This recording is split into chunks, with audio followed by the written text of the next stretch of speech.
First time in a long time, but back like I never left. Taking each day as it comes, you know me, I don't read ahead. Watch me burn down everything, BDE on the TV set. When I'm in control on the road, you can never really know what's up next.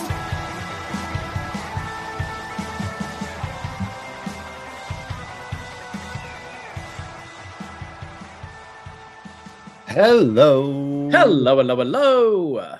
Braden Herrington here with Davie Portman for upNXT. You found us at postwrestling.com. Maybe you're listening in your favorite podcast app right now, but it's Tuesday night, which means we are live on youtube.com/postwrestling. Hello, YouTube room. How are we doing? Hello, everybody. Hello, all the postmarks out there worldwide. And hello to the NXT friends. Because on Tuesday nights, we watch NXT and then we talk about it. So welcome. You are an official NXT friend if you listen to this podcast. So wherever you may be, thank you for tuning in. Maybe you're in the YouTube chat and say hello in the post-wrestling YouTube world. But the wrestling never stops and we will never stop talking about NXT. But how's everybody doing today? I can't speak for the listeners, but I'm doing all right. How are you?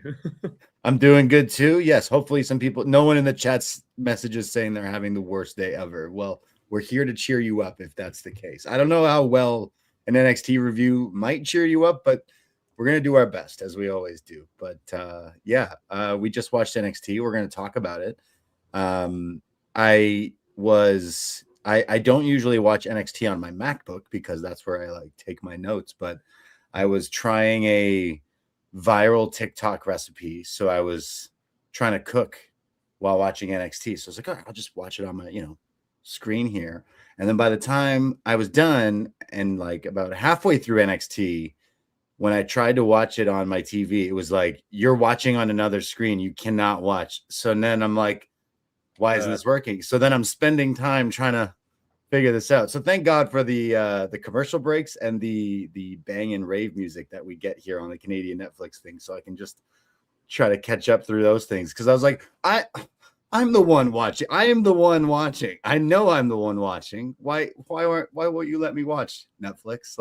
Let alone when my mom is like, hey, can I borrow your Netflix? And it's like, I know she wasn't watching. So it was my own fault. It's weird. I feel at times I test the limits with how many people using my Netflix, and it seems absolutely fine. Multiple countries and provinces and stuff, and it's fine. And then other times I feel it is just me trying to maybe watch it on my phone instead, and it's like, hey, danger, alert! You can't do this, man. Just wanted to watch it on my computer for once. But yes, I finally sped through. I was messaging you hopefully there's more commercials. And of course it is. You can go about 23 minutes and still catch up on the show. If you start. It's pretty crazy. Yeah. Well, Netflix definitely, for live events, Netflix was allowing you to do 2-point speed before. So you could watch the show catch up even quicker. So when it would play recaps or the WWE stuff, you could easily do it. But now it wasn't letting me either. So I was like, I guess I'll have to watch this. But we're here and we're always going to be here. There's a lot of wrestling to talk about, and we definitely talked a lot about all the other wrestling on Sunday. If you aren't familiar who we are upNXT, Braden and Davie, but we have a whole other show called Poisonrana Live, and we discussed a whole lot of stuff going on, including CM Punk, Roman Reigns from Raw last week, declaring the WrestleMania match that I think we all know is the big Night 2 Mania match. Punk finally gonna main event WrestleMania. So we talked a whole lot about some WrestleMania plans, Cody, Drew from SmackDown, plus a little bit of AEW, and a whole lot of talk. If you watch WWE Unreal Season 2, we spent a bunch of time kind of flying through each episode and giving little tidbits and stuff. But it's the road to WrestleMania. This is the most exciting time. I feel like, WWE, the month of January is pretty good, and some interesting stuff. Of course, Rumble season, Mania season. You got AEW, who I feel like is really picking up some steam right now with the whole main event scene just looking real good. So just I feel like wrestling as a whole right now is just a lot of things firing off. We did a watch party. We're doing another one. It just feels like WrestleMania season. It's hyped up. It's the best time of year. And I think it's interesting, there have been reports coming out recently about the ticket sales of WrestleMania. Basically, I think it's around 17% down from this time last year leading into WrestleMania. And thinking like, what's the draw? What are we going to get people in? They've announced Punk versus Roman quite early this year, but seems like the rest of the shows may be subject to change, which makes it quite interesting to watch week to week. We were trying on Sunday to try and put together a bit of a card, and assuming they may be going the Drew Cody direction, but maybe that's not the way they're going to go. And yeah, we were just kind of assuming with the way Cody like not challenging, not getting the one more rematch, so he has to win the chamber to get there, and everything could definitely make a whole lot of sense. You have other people like LA Knight who has a fitting story as well. I think the Unreal could potentially help get people back, chanting for him again. Like I feel like there's a lot of like the people still supporting and wanting to see that happen. It might not happen this WrestleMania season, but I don't know. There's definitely a few things at play that you could go. Braun Breaker. I watched Raw today, and off the top, they're like Braun Breaker's injured with a hernia. Thought of the Weird Al song, but I'm assuming this is legit. I have not necessarily read up. No, it's legit. He's had surgery. We don't know the timetable. I feel both with Seth and Braun. You could really play that by ear, and you could even shoot it like the Raw before Mania. You could say like the story's already there, right? So if it's touch and go with Braun Breaker, if he's going to be healthy or not, and the same with Seth, you could really just leave this thing and hopefully have it be ready for Mania. But I don't necessarily think it's not a story you need weeks of promos going back and forth. We've seen the angle, right? We saw the angle with Braun taking out Seth way back when, and then the follow-up with the Masked Men. So I think it's doing the Masked Men thing, it allows themselves to go different directions. But I imagine Seth and Braun is the hope, and we'll see which one he can recover from it. Which one? Yeah. Like Seth is out, and now you're saying Braun's out. It's like that whole story is just it was kind of rough. Like, okay, Braun spearing Seth when we kind of knew that he was injured. What sucks is the whole thing about like, hey, look, we pretended he was injured, and then dude won the belt and then got injured. So that's kind of like weird karma thing. Like, no, man, now you're seriously injured. Or is this a work too? And then it's like, okay, well, we're gonna go with Braun, and then they definitely didn't do that. And then now you were kind of thinking, okay, well, maybe Seth comes back for me and you can go into that. And then that happens. It's like, man, like this whole thing. It's kind of reminding me of like MJF Adam Cole, where it's like that one injury, and then it's like, okay, well, now we had somebody. So and you end up getting to the point where you go, everyone's in a different position now. Just forget about it. Like, well, it's also the masked men thing. So it's like, oh, another masked guy. It's like at this point, is it Logan Paul? Is it Jake Paul? I'm wondering if it's I think it's more than one person. Maybe that's just the Scream fan in me, but I do think it's more than one person behind the hood. I mean, hey, Scream, the new one's coming out soon, right? It is, yeah. We gotta talk about that when that happens, because that looks like a multiverse. Like, is Stu coming back? I think he's confirmed to be in it. I think that's like zombie, like ghost Stu. Well, that they did it the same with Billy, didn't they? Billy Loomis. They did like the flashbacks or like the ghost sort of version. So we'll see. Yeah, I don't know. Just like first the vision is Seth Rollins and Braun Breaker. Like, okay, sick. And then it's Seth Rollins, Braun Breaker, and Bronson Reed. Okay, sick. Now it's Bronson and Logan Paul and Austin Theory. It's like, maybe not as if Logan Paul was the guy to keep getting attacked now going forward, maybe the big reveal of the Masked Man could be Benito, Bad Bunny, and then you set up. That's how you move tickets for WrestleMania. Yeah, you put Bad Bunny versus the two biggest best celebrity wrestlers, according to them, versus each other. in Vegas. That would be the one. Or Bad Bunny versus Kid Rock, maybe. That I was going to say, I mean, after necessarily some tweets this weekend, maybe Bad Bunny would be teaming with Logan Paul. yeah, true. Yeah, he changed his tone in like a span of an hour. If you saw clips from before the Super Bowl and then during and then after, it was like, oh, interesting change of tune there. But we got together to watch the Super Bowl. We did. We had a lot of fun. From what I can remember, yes, we did. Yeah, you were out there. I feel like was it wrong to ask the bar to change the halftime show to feel like that was not good of us, right? Okay, we didn't actually do that. I was vibing the whole night. We had a good time. I didn't watch most of the game because it was really the game wasn't bad. The game was bad. The game wasn't exciting. The game was bad. Let's clarify. Bad. But I had fun with my friends and my drinks. Not so much with my bill, but some of my bets landed, and so that was fun. Yeah. And I had a fun time. I had a good time.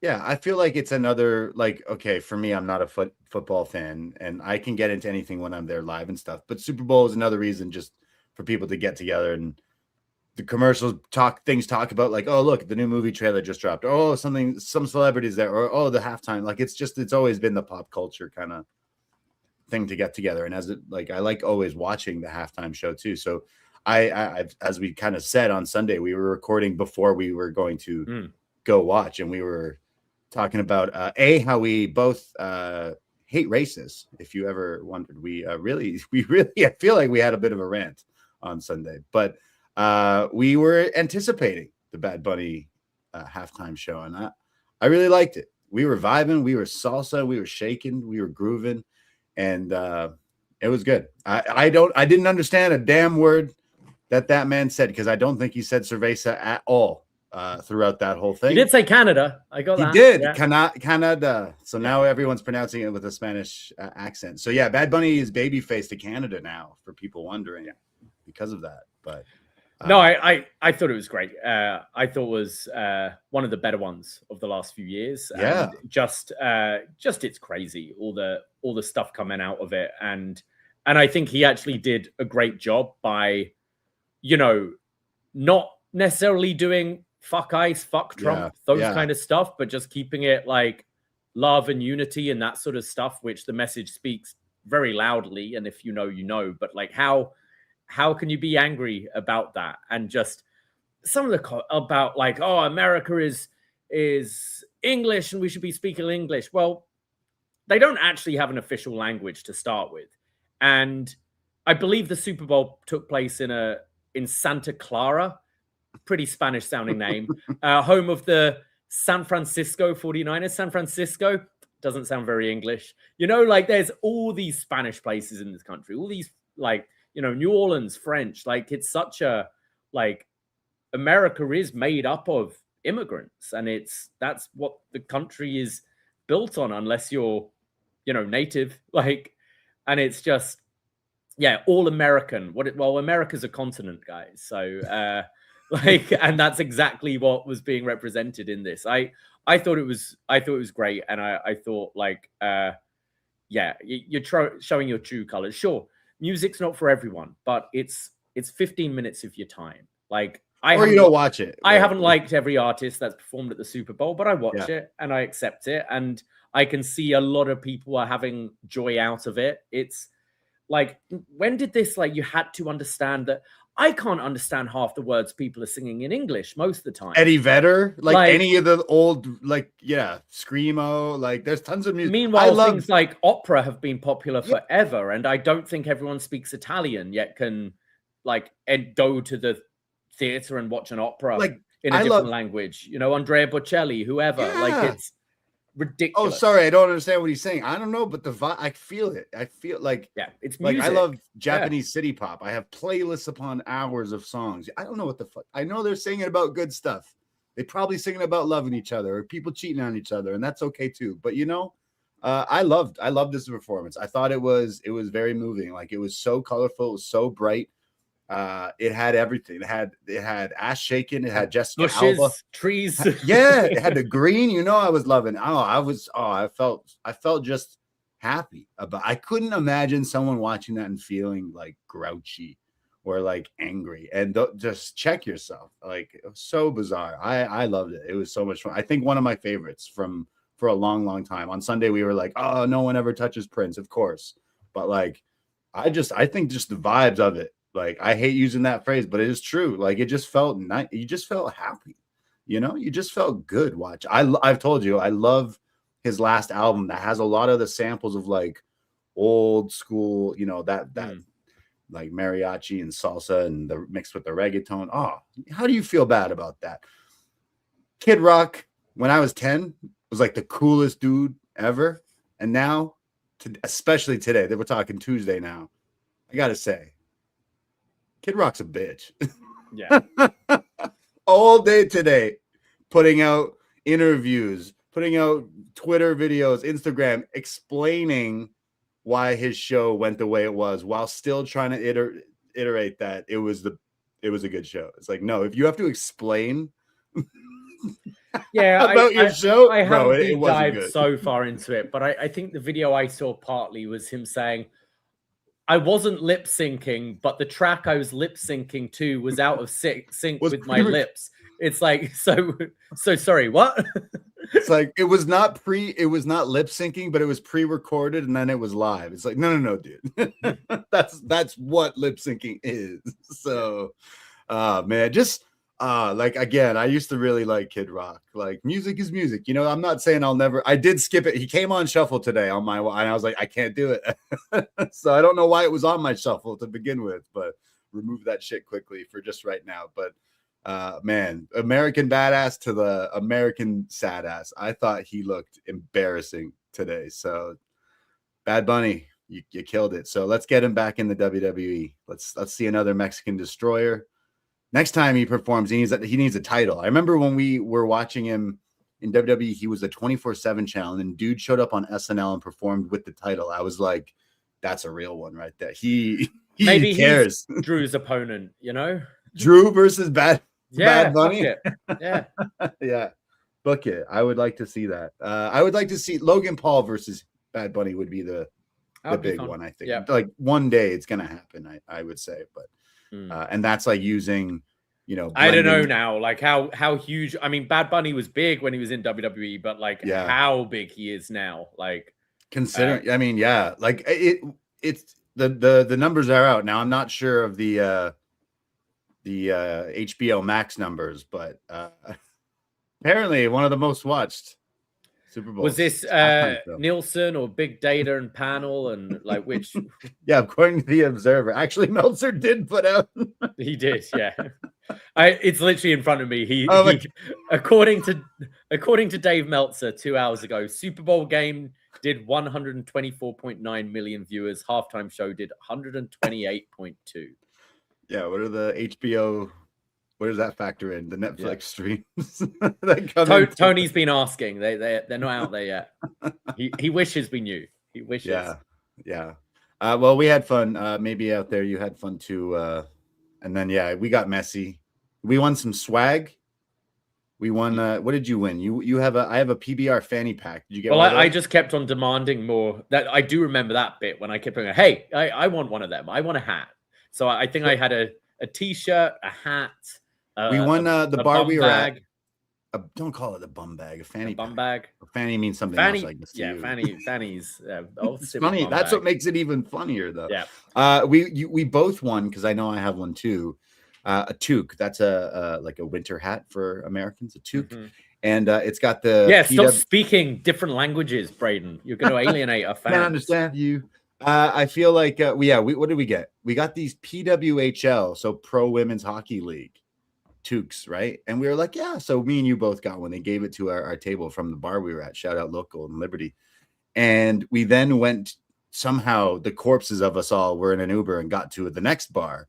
And you were wearing that. You put the hat on for like 3 seconds in this other bar, and literally a giant group of lesbians walk in. I'm not using that like facetiously. They look at you and your hat and go, whoa, dude, the P-Dub. And they're all these, they're like, yo, Pro Women's Hockey. And you, first of all, didn't even didn't even register what they said to you, and I realized. So I was like, "Oh yeah, yeah, I love women. We love women," and they're like, "Yeah, women." And then they walk off, and I was like, "You had no idea." I have no recollection of that. Yeah. I just remember next day, keep on finding random swag I somehow acquired throughout the night. The P-Dub. Wow. So yeah. Anyways. And I won 2 of my squares at work, NFL squares, which was good. So I went in thinking someone had bought, like a customer had like bought one to share with him, and it was just in the small one. So I won like $30.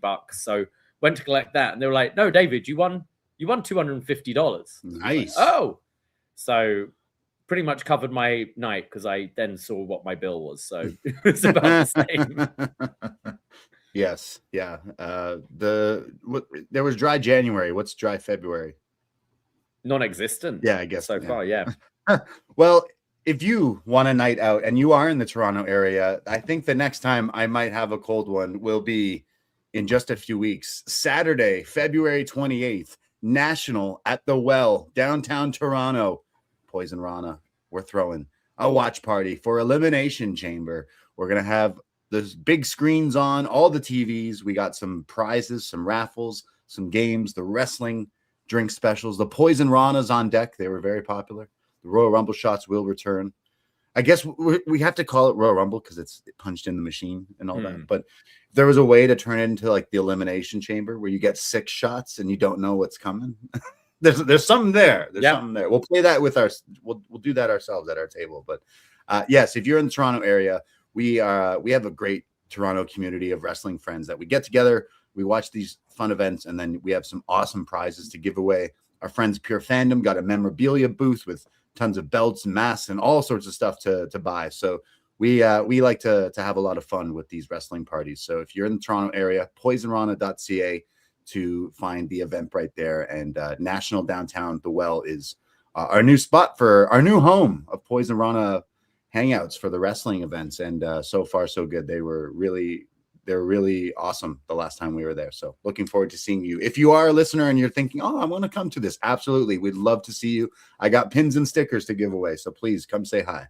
Absolutely. And as we were saying, with this Mania card kind of in a bit of flux right now, it means the Elimination Chamber is even more important. Last year was a huge show. We went there. It was at the Rogers Center. You had the big John Cena heel turn. You had the Jade Cargill return, taking out Naomi. We obviously knew from the winners of the Chambers who's going on to WrestleMania. So it's still a lot up for grabs, just like the Rumble. So it's a fun event to all hang out and see together. And we're getting the return of AJ Lee in singles action. Whoa, that's right. Light it up.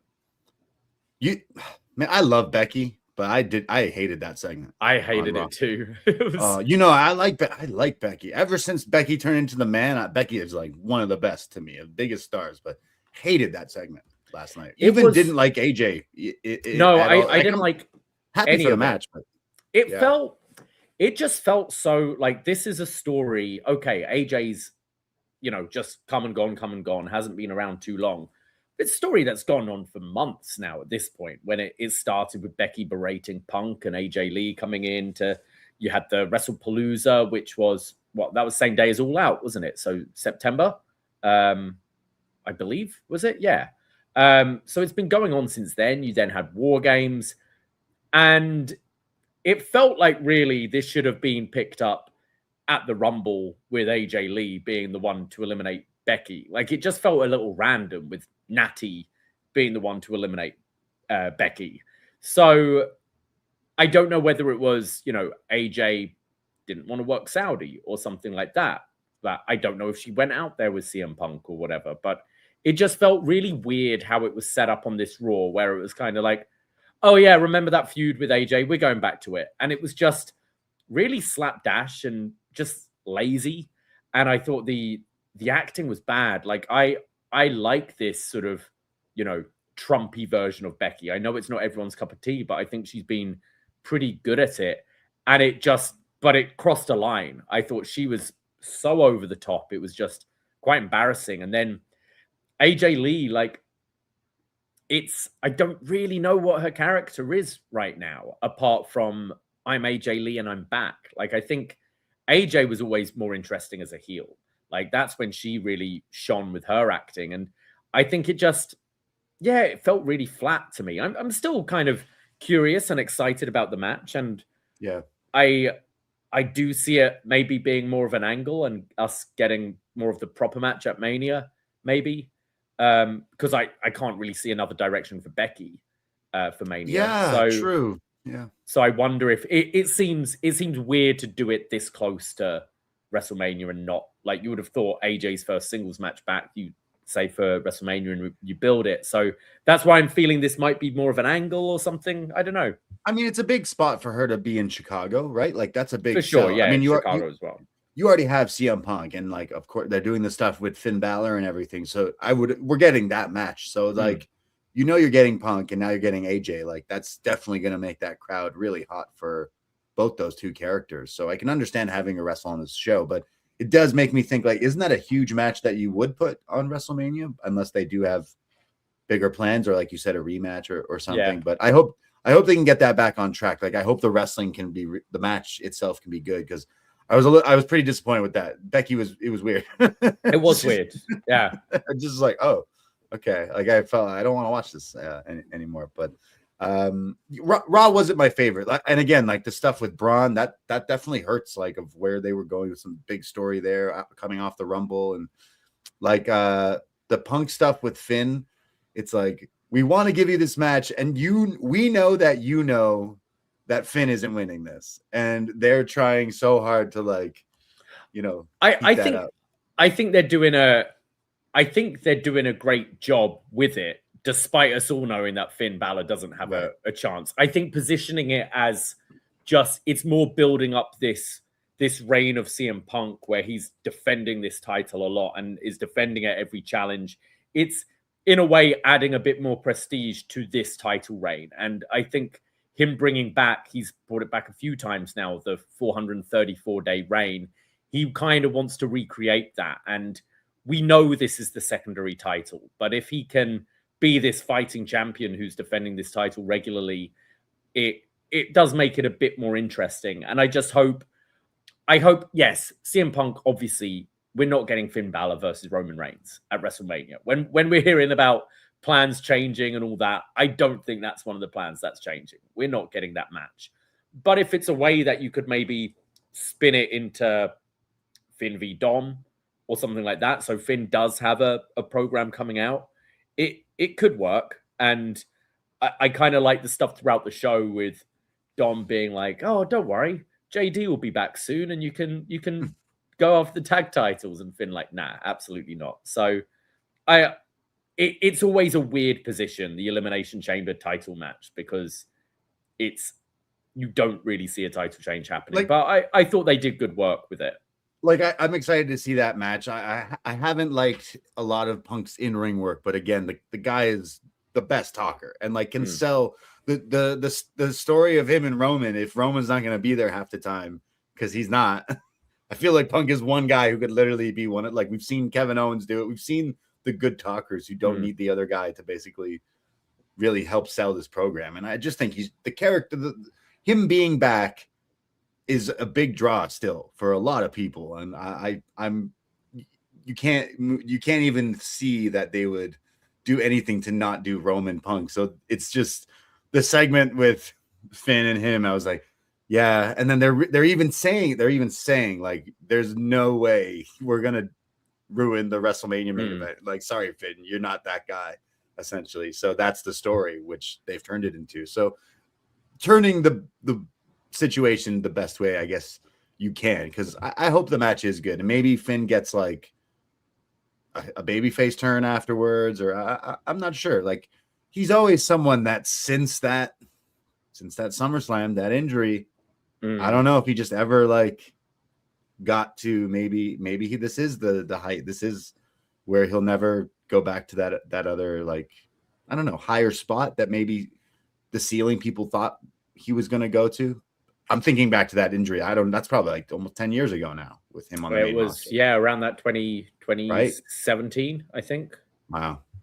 Yeah. So like there is interest there, and then yeah, the Chambers, AJ, like that's a stacked Chamber show. I could definitely see that doing pretty well. Teasing the write-off of Adam Pearce as well. I've been saying this for weeks, but Bronson Reed saying like what he's my business now or something like that. Like I think we're getting Adam Pearce written off, and I think it's to lead to Raw is Jericho. First it was what did you want, a TNA, and then what did you say? You've been on the TNA one. Like what were you saying before, that he was going to be the GM of SmackDown? No, I think he's taken over Raw GM. Right. That's what I can see happening. And the GM maybe he's linked into the master tax or something. We know know Jericho likes a masked angle. I don't know. No. I feel that the Jericho chatters kind of died down a bit after the Rumble, but I do wonder, and it does seem like this this story with Adam Pearce and the Vision is probably to write off Adam Pearce. Take a big tsunami or something, have him off TV, in which case, who are you bringing in? That's someone you could do it with, especially if you want to have Jericho come in as someone who's on a, not a full-time schedule, but as a full-time character, wrestling the odd match. I could see that being a position they consider giving to him. Okay. Yeah. Like him not wrestling all the time is probably for the better, right? But again, having him back in WWE is just another like fold that people would be like, oh shit, he's back. Oh, I want to go see him kind of thing. Like that's definitely, he's still a big name that I think would have his fans. But I can't think of like Jericho coming in 2026 WWE. Like what jumps out at you as like a match you would want to see? It's not okay. I'm not going to say want to see, but I'm going to say like matches I can see them giving us. Yeah. And Punk Jericho again is definitely one, especially with their AEW history as well. I think that's something they want to play off. And then like of the newer guys, maybe someone like a Carmelo or a Trick Williams, like those kind of people, perhaps. Right. I think there are people you'd have Jericho work with, but as I said, maybe that's why you have him more of a character, more of a GM role who occasionally wrestles, like we saw with Foley or Ric Flair or Angle towards the end, right? I want like a Jericho, Ethan Page, those two doing promos. Sure. I feel like they did with what was it, in AEW? The American Top Team? Yeah. Maybe I don't want that. No, Ethan Page, maybe together. Canadian. He could be Ethan's. I don't know. I would like to see him, if he's going to retire WWE. But as far as I think the internet goes, he's still on the AEW roster page. Right. So maybe Jericho shows up in Queens for AEW Double or Nothing. That was just Isn't that where he's from? Isn't that where his dad? Jericho. He played for. Didn't he play for Long Island Rangers? Is that a real team? I think he played for Long Island. Yeah. Oh, Long Island. Sorry. Yeah. Well, I don't know. Maybe this is all like he's not actually like out of there, right? Like maybe he is back in AEW, but I don't know. I feel like he's done. But then wouldn't Tony be like, you think he's done? Not like done. No, absolutely not. No, never. I just feel like is there a chance he's not going back to WWE? I don't know. TNA, I mean, what are they doing? They got a show, right? they could. I feel like he probably watched that show and was like, absolutely not. Not going there. Like I feel he'd just go back to AEW than do that, right? Yeah. Well, we'll see. Anything else? I'm trying to think of WrestleMania. We got the Chamber in a few weeks, and then AEW, like I said, is cooking. We were talking a little about that. So don't know what they're doing with that tag division on Raw. It's like you had the Usos who have just both regressed. Like that match was horrible. I thought yesterday. Did not like that. So many blunders in that, and then they're the tag champs, and Jimmy is just like, but we got to focus on having you be the world champ again, which isn't happening. And it just makes this, what is this tag division? Like, it's non-existent. Like, what is the Usos match for WrestleMania? Is it just New Day again? Like, I don't know. Yeah, New Day. Well, you can't do DIY.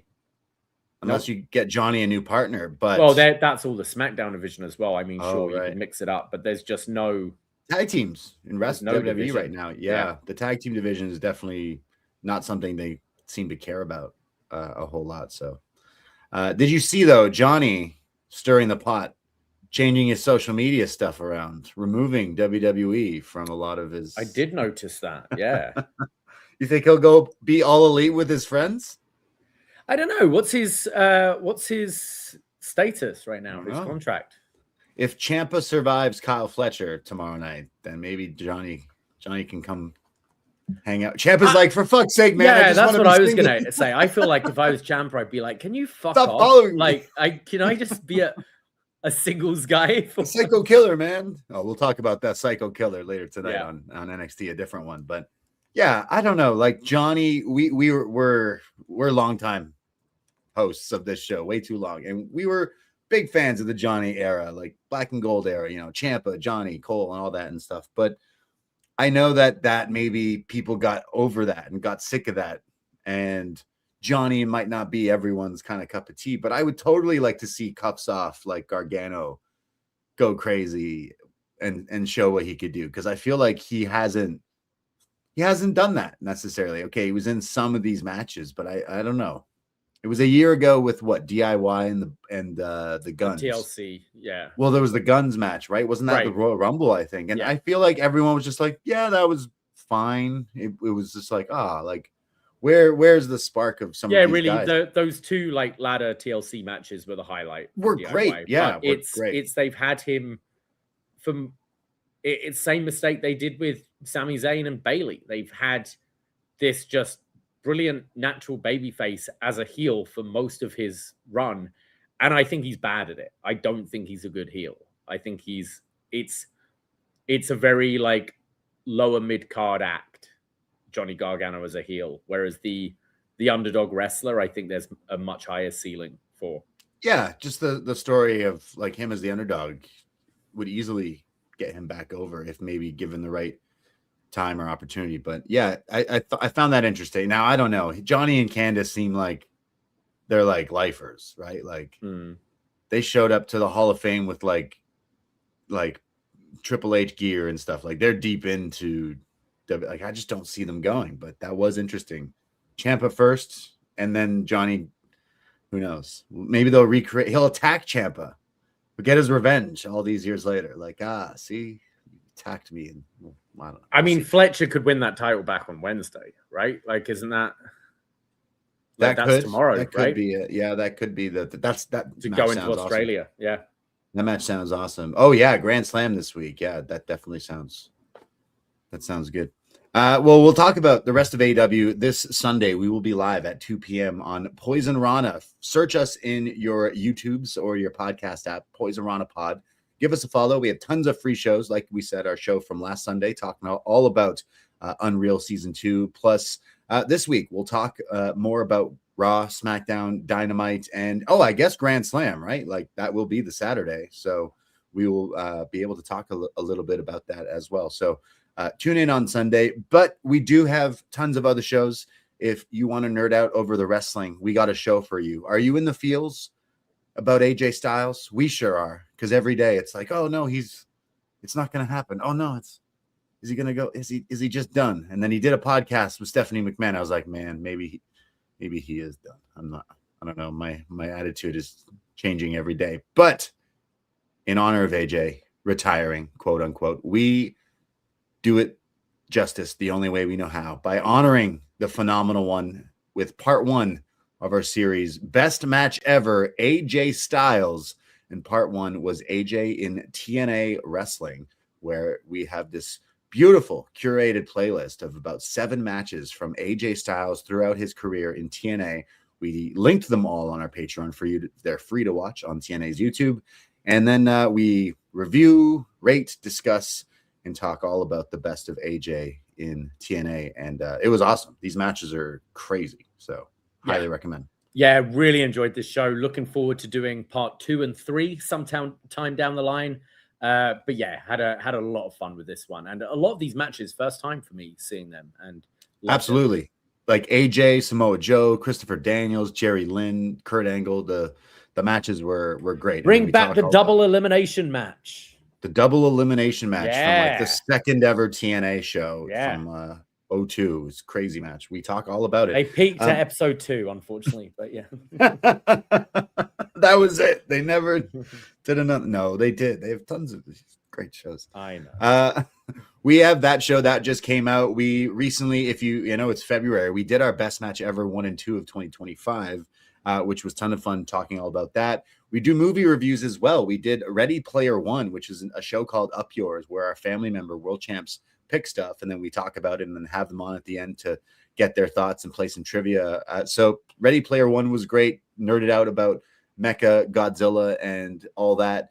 But this week we have another Up Yours, and this is a part 2 because about a year or so ago, our family member Howie selected Kill Bill Part 1, the Tarantino movie. So finally, Howie got back to us and said, I want to do part 2. So that's it. We're going to do the whole, didn't the new one just come out? The whole affair, the whole bloody affair. Bloody affair. Yeah. Well, that's what we're doing. So we have reviewed part 1 in the back catalog there, but tomorrow we will be reviewing Kill Bill Volume 2. So will she do it? Have you ever seen this movie, Dave? I have not. I may actually need to do a little like YouTube summary of part 1 to remind myself of where we are. But yeah, this is one of those movies that I've never actually watched. I've been wanting to for a while, and there's not really a big reason why I haven't. Just I was waiting for Howie basically to pick this for us. But yeah, very excited. So Kill Bill Volume 2 review coming out tomorrow on the Patreon. We're going to record that. So you get all that. And then a week later, we're going to be doing another episode of The Champ is Here. It's going to be returning. Our friends Randy and Eric from The Draw will be joining us as we talk all about Cena's 13, 14 reign? 15th. 15th. No. I believe it's his 15th reign. You're lying. Why are you lying? I think so. I think talking Randy Orton and Randy Orton, Damian Sandow. Yeah, sick. This is gonna be great. It's gonna be awesome. Yes, talking all about John Cena. We have tons of pods and $5 a month. Patreon.com/Poisonrana. We have so many different shows, wrestling, movie reviews, like hundreds of stuff that we've done over the months and years and everything. So you want to support 2 independent podcasters by yourself, all these podcasts, and always appreciate the feedback. And if you're like, man, time's hard, $5 is a lot, you can subscribe to the free feed for free and check out all the free stuff as well. But appreciate all the people out there, all the frogs and the friends. We promise the free feed will always be free. So yes. And we put stuff up there for free. We do. So. There's old movie reviews, old best match ever, even Champ is Here on there for you to check out. Absolutely. So we share the love. But on Tuesdays, we're here to talk about NXT. Well, let's do it. Last week, we crowned a brand new champion, and we are kicking things off. WWE NXT, February 10th, 2026. Do you believe? Joe Hendry comes out as your new champion, and he thanks everyone for believing in Joe Hendry. And he says, while you didn't stop believing in me, I did have doubts. I was on the outside, in pain, in the ladder match, looking up at Ricky Saints, and I heard the words, we believe, and all those doubts left, and I climbed that ladder, knocked Ricky Saints off, and became NXT champion. But I've been climbing forever. I became a 2-time National Amateur Wrestling Champion in Scotland. I became TNA champion. I faced Randy Orton at WrestleMania, but they were all steps, and the climb hasn't stopped. We are just getting started. We are NXT, and we are going to take NXT to new heights because we believe isn't just a catchphrase. And this is when he's interrupted by the Vanity Project, who come out, and Jackson Drake, kind of the leader of the group, the Evolve champion, getting a lot of boos from this crowd, and is mocking Joe, saying that was inspirational. So inspirational, I could run through a wall right now. But you are looking at the WWE Evolve champion. And when Daddy speaks, you shut your mouth and pay attention. and he says, Joe, you could be a motivational speaker or even a podcaster, but you go viral for making stupid songs, whereas I went viral for looking damn good and doing the unimaginable in that ladder match last week. And spoiler alert, it was us that took you out because you disrespected us. And I think it's Ricky Smokes who chimes up. It's like, yeah, you made my girl disappear, which I found quite funny. He says to Joe that you don't belong. And Joe goes, wait a minute. You tried to take me out and you failed. And if you coordinated your attacks like you coordinate your outfits, you might have succeeded. And Drake says, you're not the one to give fashion advice because you look like a boy band member that my mum would like. And Joe says he's got no problem kicking his ass tonight and defending the NXT Championship. And then there's a big brawl and Hendry's taking them all out. He hits a fall-away slam. I think it's on Brad Baylor, and it looks like he lands right on the microphone. Looked quite painful there. And then goes to the standing ovation, but Jackson Drake chop blocks him and then takes out Joe with the flying knee. And setting up a match for later tonight, Joe Hendry versus Jackson Drake. Yeah, I loved when Joe came out, it cut to someone in the crowd wearing the Joe shirt and the Joe wig, doing the exact same pose. I guess he got it from Thea, who isn't using it anymore, but I thought that was pretty funny. Booker T singing Joe Hendry's song. The streets are saying that Booker T has recorded this for 2K. Oh, really? I'll believe it when I see it, but that sounds pretty funny. Just imagine if you had actual Booker T NXT commentary, which I think we might in the new game. So just get ready. The feature I'd like to see in 2K is when you're doing the picture-in-picture. You go to commercial break, you have an Arby's commercial, and you're just fighting in the corner, and you just hear. It would be more fun with AEW, just hearing Taz and Excalibur go off, but you get the not many people listening commentary, which is my favorite commentary across the board in wrestling these days. Booker and Vic definitely do that kind of silliness, right? Like Vic likes to poke the bear a lot, but okay, like Joe Hendry, I think we weren't necessarily shocked last week. Maybe we thought it was Ricky, but we're kind of happy that at least this guy is an established name. He did sign with WWE. They need to do something with him. We saw him sing around the holidays on SmackDown. I thought, why wouldn't you just make him a prominent star, like character on that show? I still kind of think that, but having him here right now as champion, I guess giving him this run is something for NXT and for him at the same time. So it kind of does two birds with one stone right now, because NXT, we need anyone. We need him. Like, we need anyone, right? Like, you need a face of the brand, right? Yeah, like I feel Trick was the face of the brand after like the mass exodus a year or so ago, and we need someone new, and Joe Hendry's as good as anyone to do it right now. So I liked how Jackson Drake is like, I shouldn't be taking fashion advice from you. And it's kind of valid. Like, Joe Hendry is the champion. Bless him. He's trying to move that merch. So he's wearing his t-shirt. And then Jackson Drake comes out with the Evolve title. Dude's in like a matching suit, shirt combo. And then he's like 22. I was so impressed with Vanity Project over the course of this entire show. Like, we've been singing their praises a lot since day one. I think. I thought from this opening segment with how I thought Jackson Drake, and man, when they said he's 22, surprised me. Like, I thought he carried himself like someone who should be at the top of this card. Like, he's still young. I think there's still things like needs to bulk up a bit over the next couldn't few get years. That shirt off, could he? And things like that. Yeah, the shirt, the cuff link thing, the button. Right. Booker T even was like, yo, he can't get his shirt off. And then you could tell he was pissed. And I know the NXT crowd are like, supportive. They boo the heels, they cheer the baby faces, but they're getting good reactions. I thought he sounded great on the mic. I think the three of them are all pretty well defined individually, and they all bring something to the table. And I thought he was one of the star performers in that ladder match last week. And I enjoyed like both his singles match and the tag match on this show. And we've been calling for it. Like, this men's division needs something. And I think Vanity Project are just a breath of fresh air and breathing life into this division. I thought this was exactly the right move. Yeah, why not? Just throw him up in the in the top of this card, like have them heavily featured. It really worked for me this week. So like having Joe, okay, it's not the most exciting for me personally, but I totally get it. We do need the face. We do need the baby face. If this is the new season of NXT with like, we lost all these characters. They went and graduated, right? So NXT Degrassi moves on.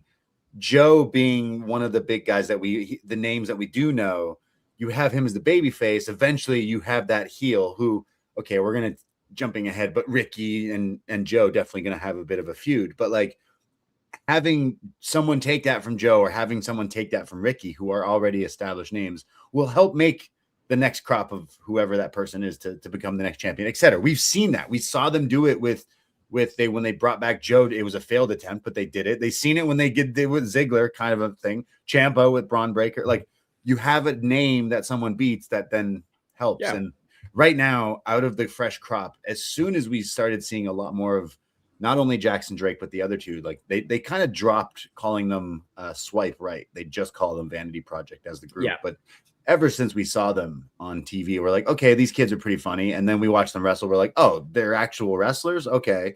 We look them up. It's like, oh, they're not like, baseball players or fucking soccer players or whatever. It's like, oh, wait, no, actually, they're really good wrestlers. It's like, oh, we're interested. And they're shit eating grins. It's like right away, we're like, these guys should be on NXT. And now in this new era right away, like the story to see where they can go with it is like at this age, at this young, let's see for a year from now, will they just move them up like Javon Evans at a young age on to Rob? But like he's more than ready as he's stealing the show every week. Like these guys, Jackson Drake should easily be like the NXT champion in a year or in 2 years, right? Like I think so. I think this men's division should be built around these guys. I would agree. Like out of everything we've watched in the last little while since this regroup, rebrand, new season, they're the highlights. If you were to ask me, we've said it about Javon the last like year, 2 years. As soon as Javon was on the scene, we're like, he's young and he's good. That's the sauce for this show is, wait, you're actually good and you're still young. Oh shit. It's very interesting. We have said this before about how it seems like Evolve is your actual like indie wrestlers who have come in to WWE and learning the WWE style, and then LFG is more your football players and that kind of thing. Because although I don't know if Kendall had any experience apart from amateur wrestling outside, but the people they brought in from Evolve, like these three, Kendall Gray, Sean Legacy, they've been the ones that have been impressing. Yeah, absolutely. So like, I like that. I thought, Jackson Drake did kind of stand out in that ladder match, but he's been standing out since he's been on NXT TV. So I didn't realize he was 22, and that's crazy. So later in the show, it will be Jackson versus Joe. But next time, wrestlers always have the button undone so you can take that shirt off real quick, because he was mad. You could see he was mad, so he's never going to make that mistake again. We see ZaRuca backstage, and Soul brings up all the pushing and shoving between the two last week and says that was a bit much. And Zari is like, yeah, well, you soul snatched me. And she's like, well, I didn't mean to. Fair enough. Yeah. Soul just says, I want ZaRuca to be fine so one of us can win. Zarya goes, one of us? You've had loads of chances. I want it to be my time. So we were really amping up the jealousy angle this week and the animosity between ZaRuca. I mean, to be fair, okay, we're trying to make sure these friends stay friends, and then Stone, bless him, if he's new on the job, makes a match, which would definitely, Davey, if we had a game where me and you are going to play a game of 2K chess, I don't know, something where we're playing against two other people, but whoever wins the game gets, $100. I'd be like, buddy, we're going to play together, but I'm winning that $100. So I feel like Mr. Stone here may have inadvertently stirred the pot more than he should have. I kind of liked it. It was brought up a couple of times in the show that Shawn Michaels told him he likes the chaos. So he's like, okay. So I got the sense from this week from Robert Stone that his character as GM is, I'm a bit of a shit disturber. Right. Whereas, Adam Pearce and Nick Aldis and even Ava were a bit more straight-laced and down the line. He's just like, how can I fuck with these people a little bit? Like, we're going to talk about how we've talked, I feel like broken record for at least the last year, 2 years, 3 years where the gimmick of Ava, I guess she's only been GM for like a year or two, but the gimmick of Ava where she can't keep, everything's too chaotic. She can't keep her head. That's the gimmick should be, that's why she left. She couldn't do her job. Whereas we've seen in the past, this is how long we've watched this show, Stone has 2 kids. He knows how to keep structure at home. And the difference is Ava was trying to run the place smoothly and chaos ensued. Whereas if Mr. Stone can create the chaos, he can control it, maybe. Do you think now that Mr. Stone is the GM, he'll bring back Come Tuesday? I was just going to say, last time we saw him, wasn't he doing security work in AEW? So right. If we need that enforcer role, remember when Regal brought in Joe as like his enforcer? Yeah. Like, bring back Von Wagner. Wow, I haven't heard that name and miss that guy. Yeah, don't you? Yeah. Weird, right? Like I don't, but like kind of do. I mean, for the act of Robert Stoner's GM, absolutely, I miss Von Wagner. Like, he needs to be in this role. Look, I'll take 10 Von Wagners over 1 Shiloh Hill, okay? Take my life, but don't take my Von Wagner. I hope he's doing good. Good vibes out to Von Wagner, everybody. I hope he's out wherever he's doing. Maybe it's not wrestling, but whatever. Like, bless him. We see Jaida Parker walking towards the ring as she says she's going to give Blake Monroe an ass whooping. Bet you want to fight? Well, you got one. And we see Keanu Carver, who's mad that Mr. Stone gave Jackson Drake the first title shot. Stone says, well, look, he got in the ring. He confronted Joe Hendry. Joe wants revenge from the attack. They said it. Shawn Michaels said he wants chaos, so that's what I'm doing. Keanu goes, oh, I can deliver chaos. Starts to walk, and Stone goes over to stop him like, wait, what are you thinking? But Carver gives him a death stare and asks if he has a problem. And Stone goes, nope. So leaves. So led to believe Keanu Carver's going to cause a bit of chaos later in the show. Okay, so all this chaos is going to lead to, okay, so you think on Raw, all the stuff with Adam Pearce is going to lead to Jericho. All this chaos is going to lead to only one man who can really get control of NXT. William Regal. Come on, please. He's too busy maybe, but I don't know. Yeah, I wonder if he's interested in doing that anymore. Yeah, maybe not. Yeah. I kind of do feel these manager roles, at least in NXT, are developmental as well, if you know what I mean. Like, can we have you as a authority figure on main roster or as a manager or whatever? I don't know. We go to our first match of the evening. Jaida Parker taking on Blake Monroe. We get a German suplex from Jaida and then traps Monroe with a body scissors.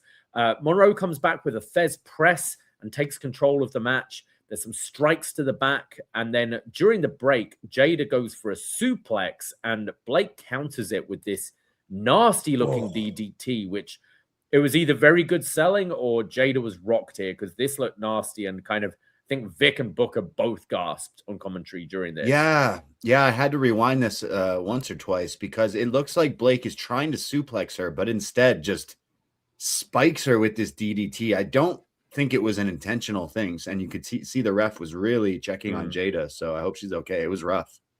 After the break, Blake is mocking the high step, but Jaida comes back, hits the teardrop, and her high step goes for hypnotic, but Blake escapes out of the ring.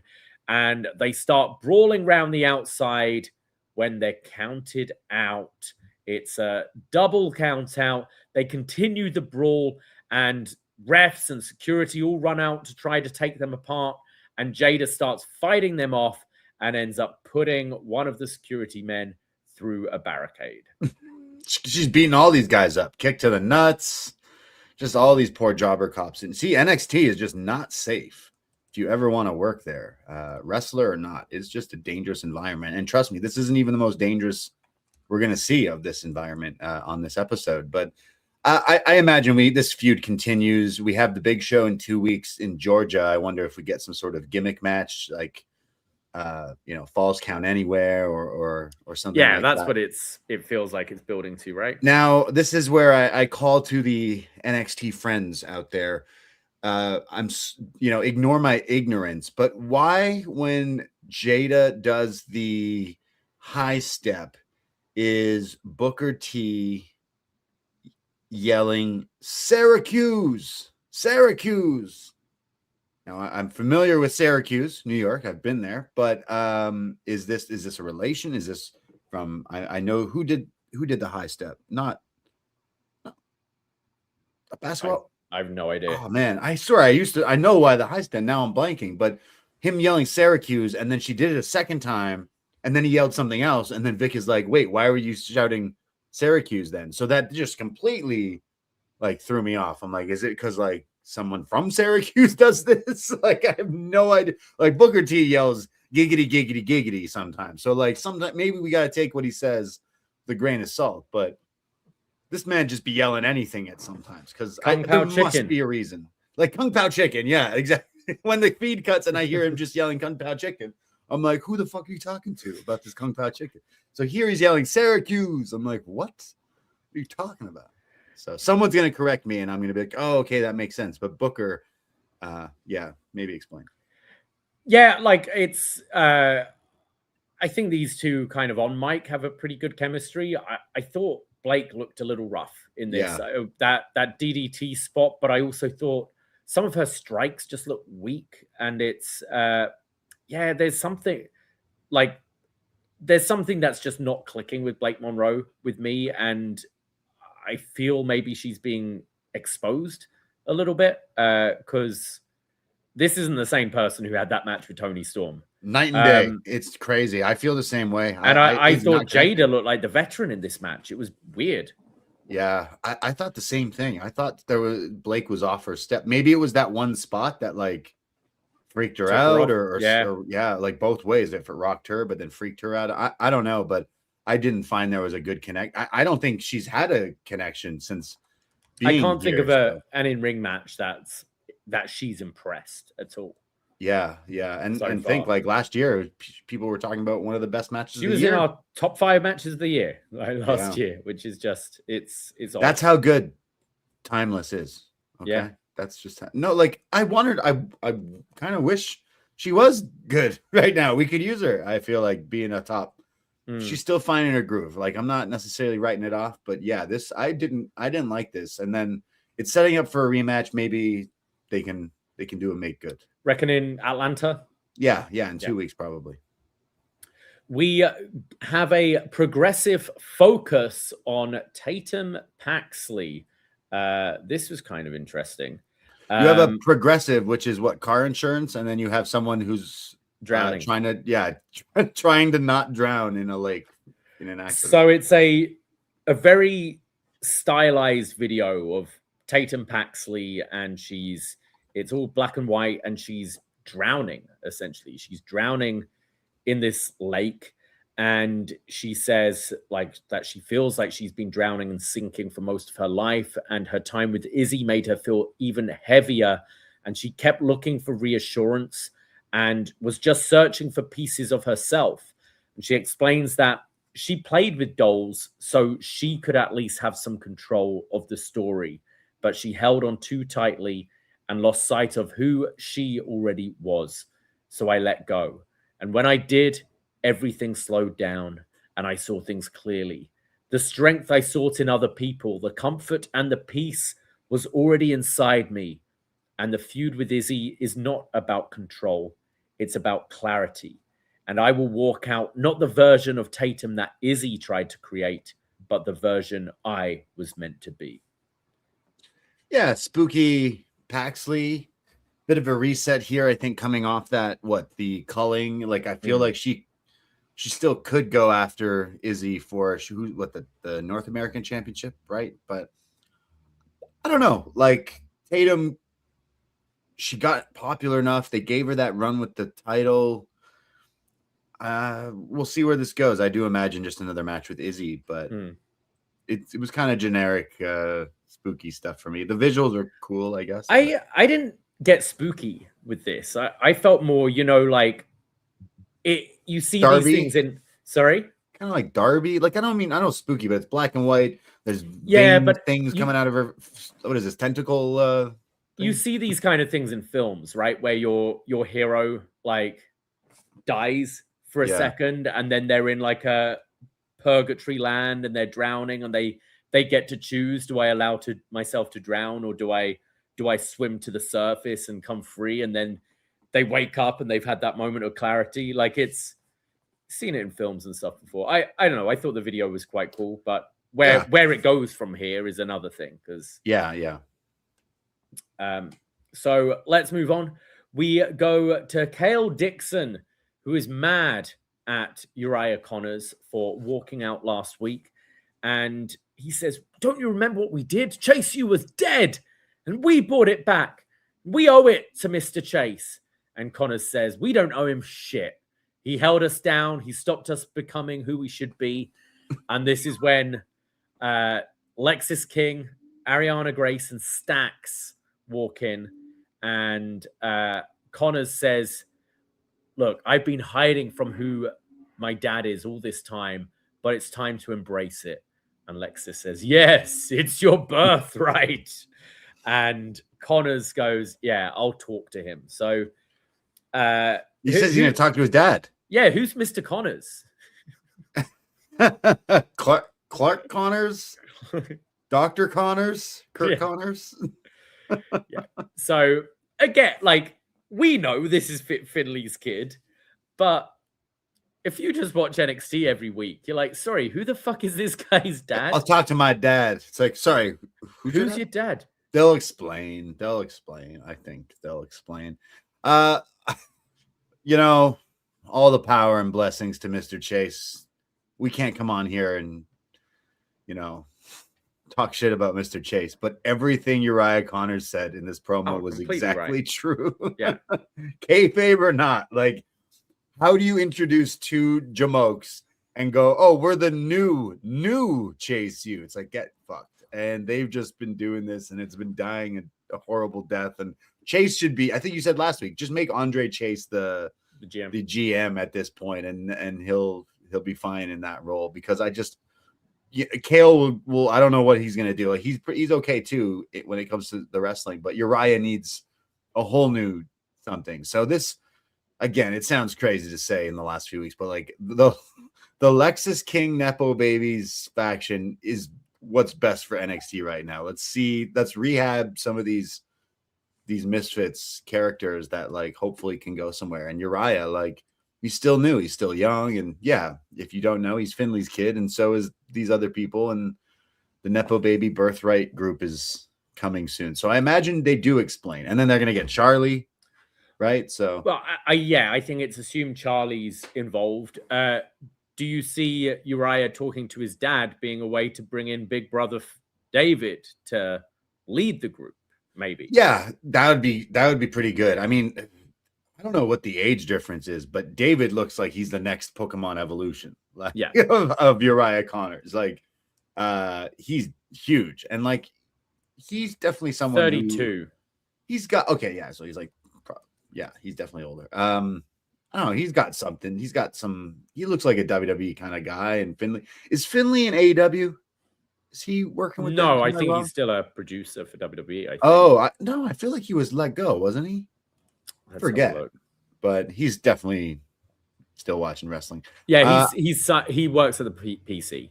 Oh, okay. Oh, then that makes fucking total sense. And a producer. Well, then fuck, there you go. Yeah, David Finley's definitely good. Everyone else left New Japan, dude.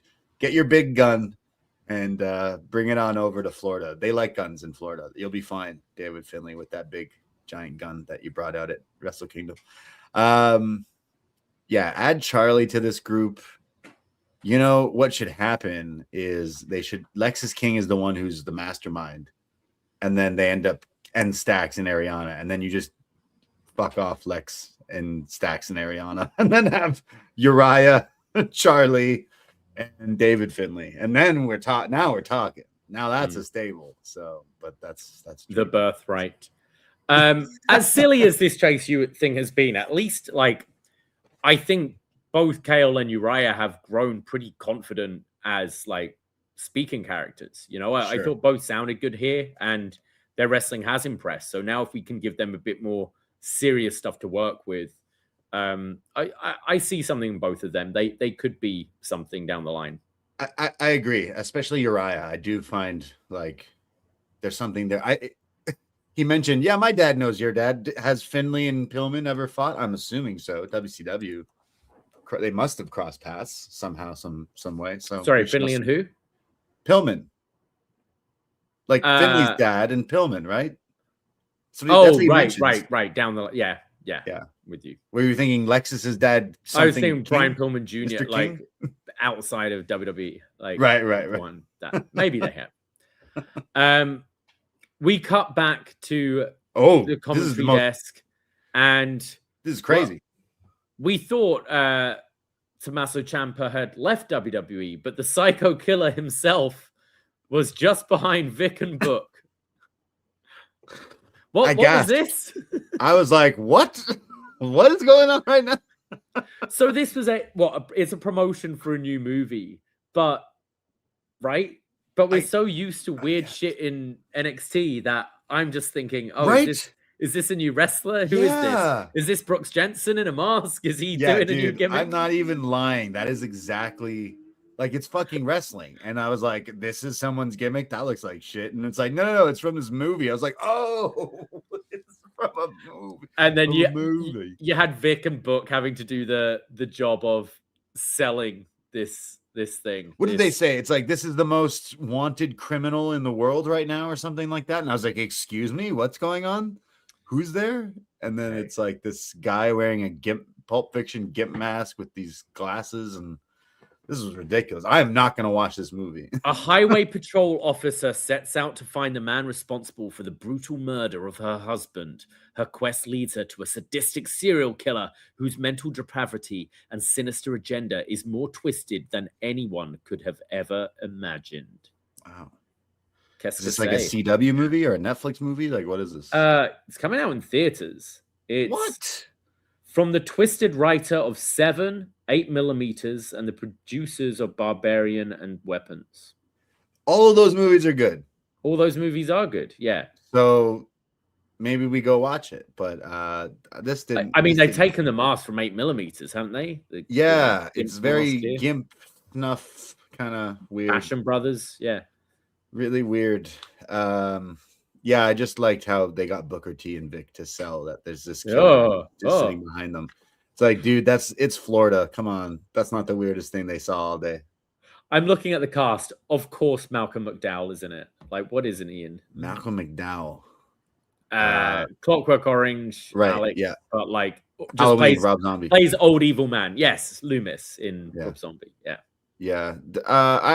It's funny that they cut to this and do some cross promotion. They got to get their bills paid. We know WWE not shying away from making some money. It's just legit. Like, this show is fucking stupid enough that we have people dressed worse than this. So like, for a second, I was confused. That was like, oh no, who is this? And then it's like, nah, it's just this new movie. It's like, I felt sorry for the kid sat next to him who was like, just the camera was on him and he's like, what do I like? He looked creepy as well, to be honest. But kid kind of creeped me out more than that guy. Yeah. Weird Al hair.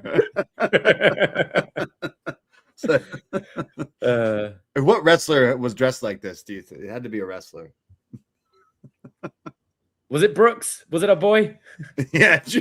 Was it Brooks Jensen? Brooks, let us know. Was it you? Love Brooks Jensen's match of the day.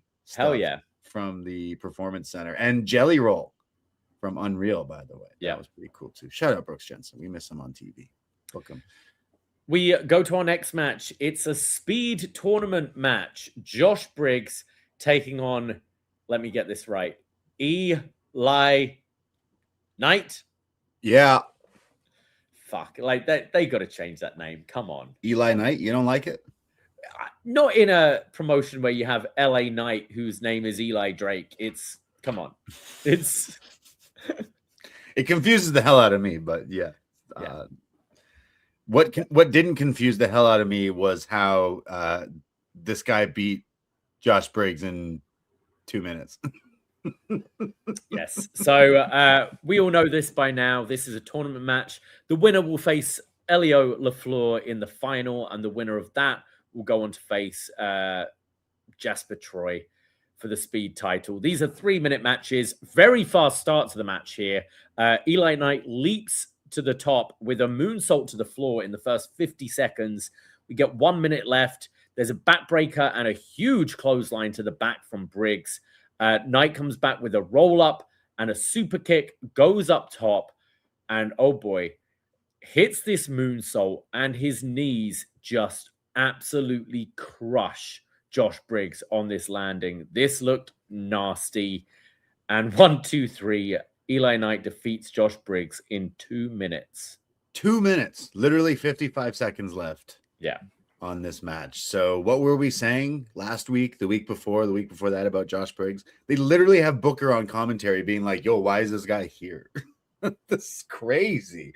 This has to be like, who's he pissed off? Like it. Yeah. The fall of Josh Briggs is pretty crazy in a brand that desperately needs top men, and what is it? Stuff. What is it? Like what? Like they must be getting rid of him at this point. You just had this guy lose to a new guy in less than 2. Like that's crazy. And it's not like this has happened too many times without it being a focus. Like we haven't had. I'm expecting this to happen and him to like smash up the announce table and be pissed off and like coming off like having it as a losing gimmick story, but. Yeah, it's I don't think not so. even that. It's unless, because like I said, Booker T has been like, hey, if you don't win this, you should be fired. And it's like, what? Like he's been saying that. So we'll see. Because usually if you're being booked like this, that means that's how they view you. And you're, I don't know. Is there a storyline coming out of this? They don't see it in him. Like, do people just not like that guy? I don't know. I don't know what it is. But yeah, he like Eli Knight, from what we've seen, he's pretty impressive. Some really cool moves, a lot of cool moonsaults. Hopefully he didn't hurt. Yeah, that looked very painful. Yeah, like he looks really young as well, but like flashy and fast and everything. But I don't like these speed tournaments. Okay, in 2 minutes you can show me a lot of what you can do, especially if you are fast. But then here you have it set up for what him and Elio LaFleur next week, right? Yeah. So like those two in a match sounds great because they're both super fast and all that. But that means it's only 3 minutes. And then the winner has to face Jasper Troy. Yeah. So it's like the end of the rainbow here is like not a pot of gold. I thought they played the speed gimmick a little better than some. Like I liked that as soon as the bell rang, like both were like right out the gate. And Briggs is a big guy, is pretty quick as well himself. So, but yeah, I just thought he got squashed. I think like Briggs is the bigger guy, but he got squashed in this absolutely. It was very bizarre. After the match, Jasper Troy comes out and attacks. Elio LaFleur runs out trying to help, but both get laid out by the big man as he stands tall. What if we do a triple threat speed match?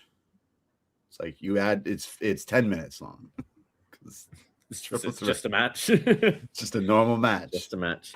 I can't believe I'm going to say this. Bring back the Heritage Cup. The Heritage Cup's way better. Way better. I hate both of them. But, like, I don't care about this anyways.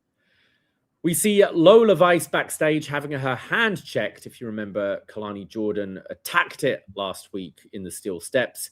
And Stone congratulates her on being the new Triple R Mixed Tag Team Champion with Mr. Iguana. How could she have won if her hand was broken?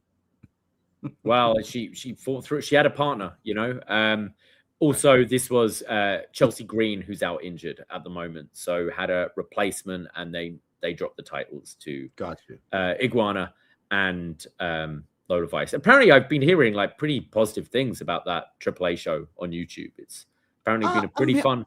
I'm hearing mixed things. Like I'm seeing a lot of people who are true to a lot of the Lucha Libre stuff, and of course, that might not necessarily be who it's geared for in 2026, to be honest, but.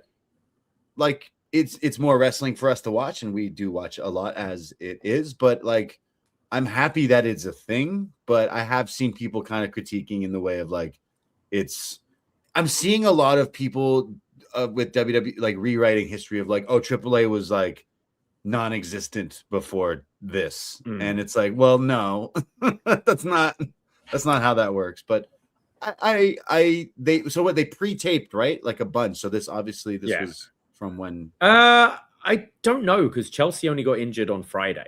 Oh, so maybe this was a live one. Yeah, I heard the main event was really. What was it? I think it was a 4-way, and then you've got Jack Cartwheel. I think it was Jack Cartwheel who's been on some of these shows too. So we've seen him at Demand Lucha in Toronto, which is awesome. Like, that's awesome. Like, I think it's best for wrestling when WWE is so big right now. It brings attention to all this other stuff of like, now AAA is killing it with this deal. That's cool. CMLL we've been seeing is absolutely killing it. Like, as a fan, CMLL is something in the back of my head of like, I would love to be part of that. Like, I want to watch that and go there and see what that is like. Whereas Triple Mania used to have that, but I don't know if what they're kind of doing right now, but I think it's okay. Cool, so. Yeah, this was one. El Grande Americano, the Ludwig Kaiser version against Dragon Lee, Octagon Jr., and Rey Fenix. Oh, nice. Okay. Had good. And apparently it's El Grande Americano is just a huge baby face over there, like the Ludwig Kaiser one. Yeah. Chad Gable's the heel, and then on Raw it's the other way around. The other way around, yeah. Similarly with Dom's just this mega baby face over there, like right. Still being the dirtbag, but just. I mean, how can he?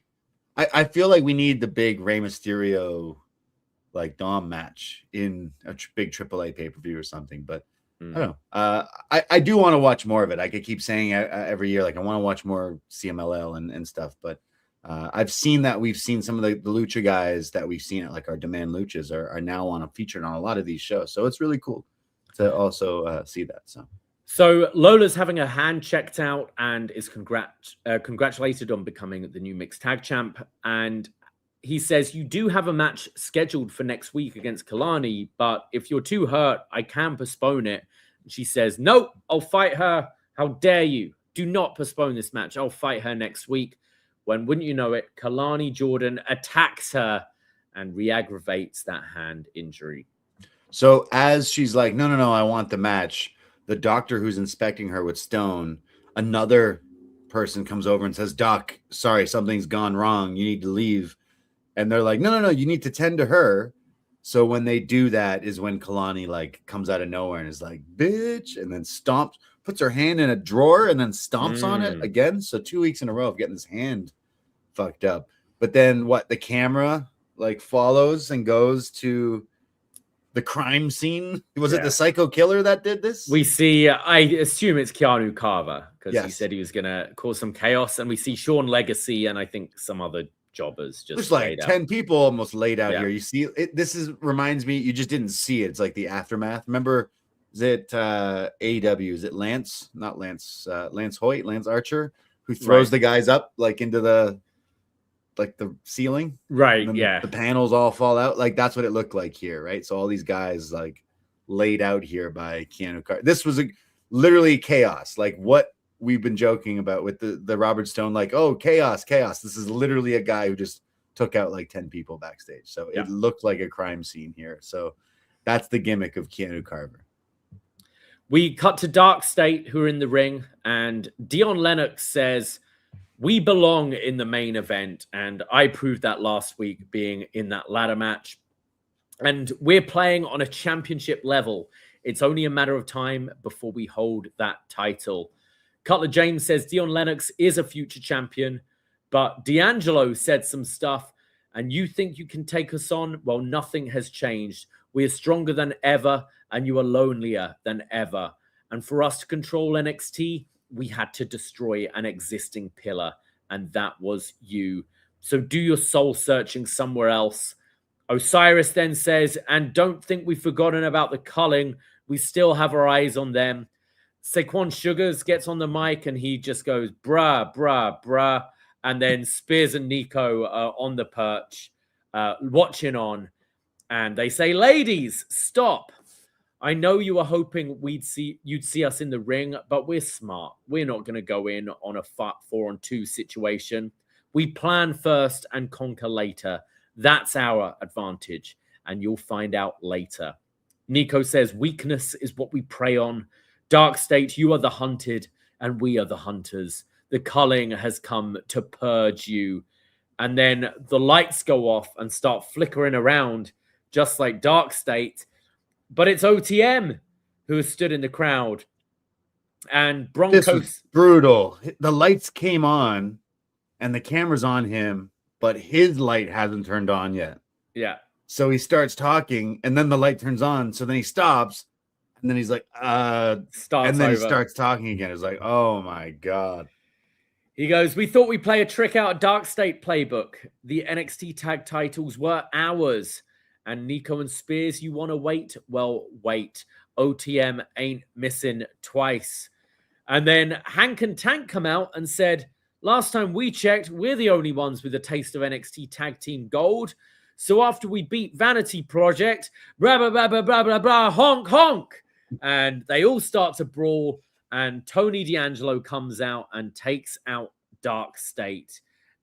So, yeah, just the state of the tag division here. Hated this. Absolutely. Like, yeah, we were talking earlier. Like, look at the tag division on Raw and SmackDown. Like, almost non-existent. Okay, there's champions and there's matches here and there, but it's a sad state of affair. It is.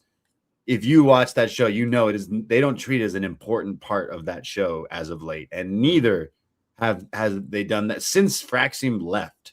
Like, we don't and we didn't have tag teams when they were even here still. And this is a sad state of affairs for this tag division. Like, no disrespect to the teams, but also some, because Dark State, I don't know what this character is. I'm so sick of all four of these guys.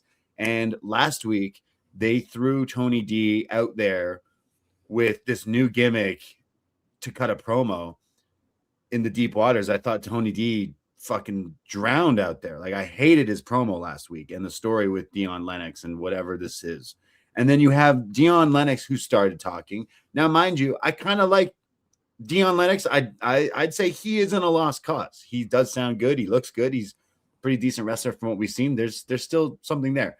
But then he hands the mic over to Cutler James, who might be the worst talker in this group, let alone maybe one of the worst on this show.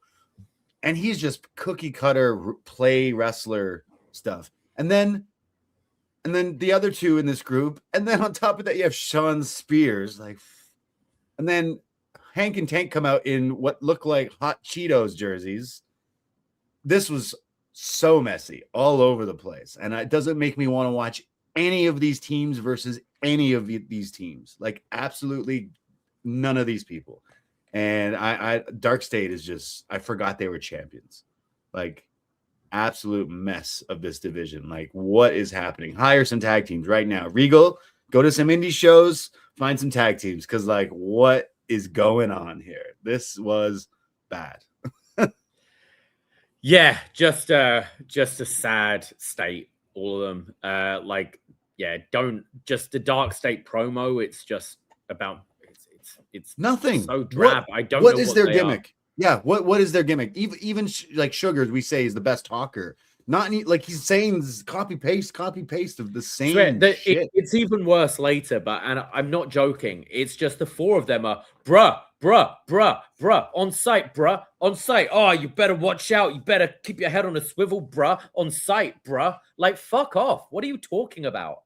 Yeah, I don't know what their character is. I don't know what, like, if this is gonna work with any of these guys, but I don't get it. I don't want to watch any of, like, fucking Sean Spears and this other guy standing there with his vest, and it's like, fuck, I don't want to watch any of these guys. Like, but they will be saved. We will literally be saved by another team, which we do like a little bit later. So we cut backstage where we see Mr. Stone, who's set up, he's made it official, a triple threat tag team match next week.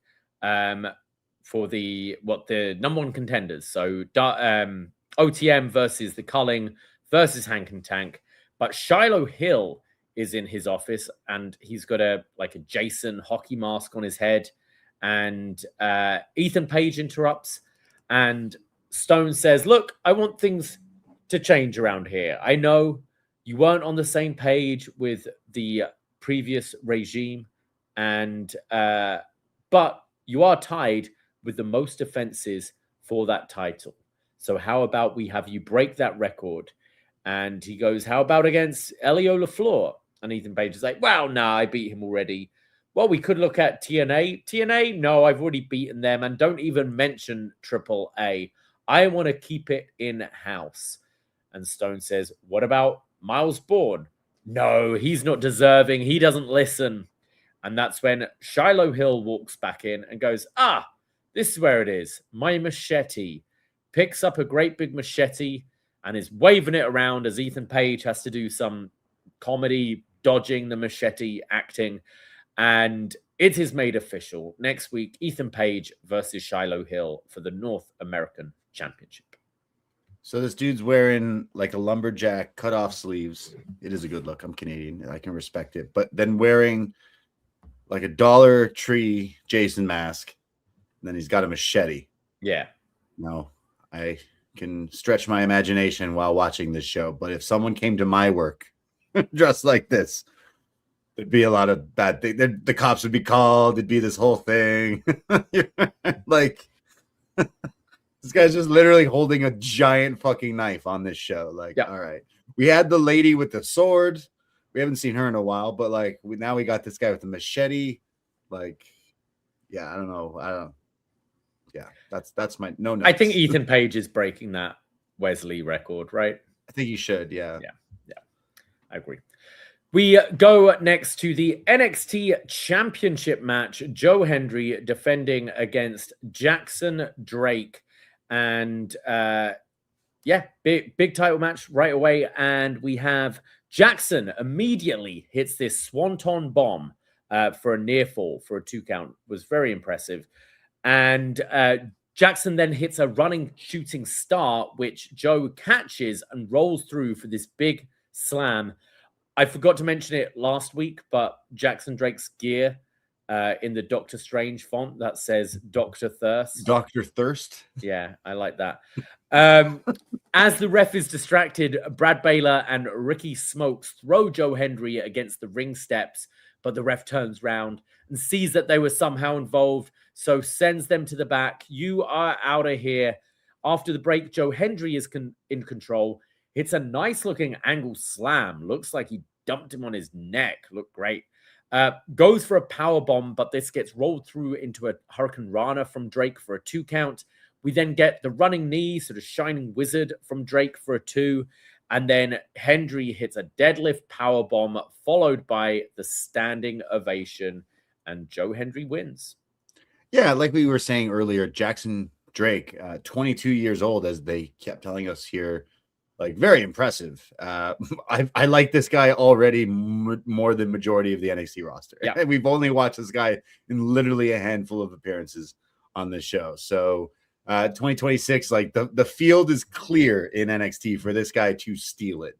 And maybe that is the case here. Like, this is a fine little match. It wasn't necessarily anything to blow us away, but it was perfectly fine. I didn't expect Jackson to beat Joe by any means, and it gives Joe a bit of a like definitive like, hey, he's the champ right now, got to win. So fun stuff in the match, but I'm not necessarily like, wow, Joe Hendry looks so great, because he kind of does the same thing he always does, like okay, fall away slam, the look, the pose, and all that stuff, and it's over, and that's cool. But I was definitely more impressed with Drake here. Of like, damn, like, what's this guy going to be like in 2 years? What's this guy going to be like in 5 years? Like, he's only 22. So it's definitely, I would say, put the stock into this guy. Like I said, NXT, the men's division, is something we've been just complaining about because it's been stale and it's been empty. It's sucked, and it's for the picking. And this guy could definitely be someone in the next little while, and in the future, in something like we're saying, if he gets a little bigger, I feel like he could be on WWE main roster. Yeah. I like this. It did its job, and I think this show especially just really established these three in Vanity Project. And I thought Drake looked good in there against him, but yeah, it should have been a definitive win for Joe, which it was. The only thing with we were just like talking about the Birthright group, Lexus King, right? Now you get Uriah, Lexus, maybe Charlie, Stacks. That's 4 dudes who are heels. And then you have the Vanity Project, who are 3 guys who are heels.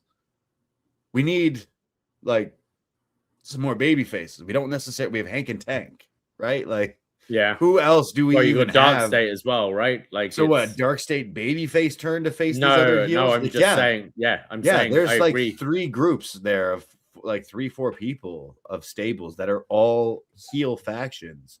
So therefore, we don't have for them to foil, for them to fight in the next little while. So we need to still keep doing the hirings down in here. Like the French luchador, hopefully he finds some good gear. He could get a stable, and the Fighting Legionnaires to fight these guys. But I like Jackson Drake and Joe Hendry's first thing, but it goes to this, which definitely sets up a bigger match. So after the match, Ricky Saints attacks Joe Hendry, hitting the Tornado DDT. That damn Tornado DDT. I think he does hit it nicely though. I thought this looked good here. He does spike him with it at least. Yeah, well, he should have hit him with 3 more to really keep him down. No, this guy ain't Obafemi, is he? Fucking just one of these DDTs for Joe. Yeah, grabs the title and poses above him. So interesting. They've announced the Georgia show obviously in a couple of weeks, and they've announced the Raw and SmackDown. They haven't announced Stand and Deliver yet. But they did tonight say our favorite. We're on the road to Stand and Deliver. Did they say that? Oh, I didn't hear that. They didn't say Stand and Deliver season, but maybe they did. They probably fucking did. But we're on the road to Stand and Deliver. I did hear the words Stand and Deliver. So okay. And I did see it was some sites were reporting the last few weeks. So like, I imagine it's the Saturday, the same thing that they've been doing. Like it's the Saturday before WrestleMania. Yeah, I feel they've normally announced it by now, but maybe not. Hey, okay, so let's just poke that bear for a sec. What if they're like, ooh, is this show gonna fill a stadium? Like, I mean, well, they ain't. Sorry. Is this like would no, NXT? It's not. It's absolutely not. Would this show fill an arena? What's the arena there? It's pretty big. It's a fucking hockey. Yeah, it's T-Mobile Arena. I don't know if they do it. What the hell is the match? A different venue. Yeah, hey, I heard them say Stand and Deliver, but if you're saying you didn't necessarily see them announce it, maybe they are deciding what they're doing. It felt like there was a moment on this show where they'd announce it. You know, they're showing Las Vegas, and they're saying, oh, and Raw and SmackDown at the T-Mobile Arena, and it's normally then you'd go and Stand and Deliver. But well, wait, where did Dynamite just did the Palms like last week, right? Right.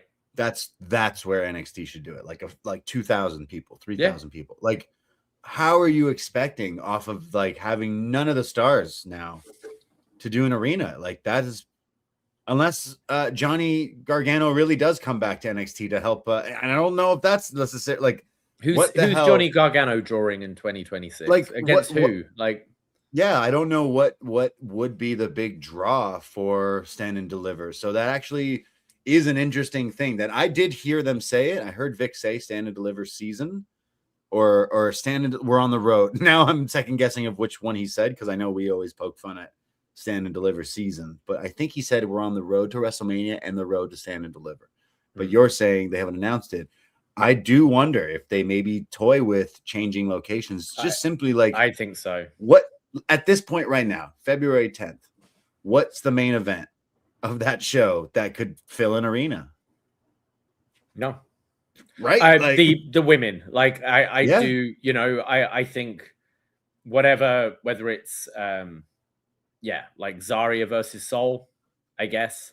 Yeah, Kendall in a featured match. Okay, so Ricky just attacked and Ricky and Joe, but is that the Stand and Deliver match? Like, oh, really? Okay. I mean, that's the biggest match you got on the men's side, isn't but they're doing it now. So, like, what the hell are we gonna do for like 2 months? Yeah. So really, we like as soon as we lost Javon, we didn't even get them to finish. It was just like you're done. So it's like maybe they do change their mind of where we go. I imagine Stand and Deliver still happens 100%, but where it happens, I could see it being a different venue, or even. Remember when they did before? They like did one on the Tuesday and one on the Saturday. Like whether you have after WrestleMania, you do like a couple of specials. Like so none on the Saturday? Not in Vegas, just a different place. But so wait, are you just saying Tuesday and Tuesday? No, not necessarily, but maybe either do it as a Saturday PLE or split it up across 2 Tuesdays. I don't know. I would do it at just a smaller venue. Like I wouldn't do it at T-Mobile. I would just do it at like that Palms or whatever. Like that would make the most sense. For the people who really want NXT, who are just diehard Shiloh Hill fans, like they can still go, but they're not gonna get 20,000 people, like 10,000 people. I don't know. I'd say someone in the chat, Big Time Baxter, saying they need somewhere with 10K venue. Like, yeah, that's 10K or less for sure for that. Because I like these Vanity Project guys, but that's a little too soon. You know, like they've just like these. There's no characters on this show for anyone to connect with, really.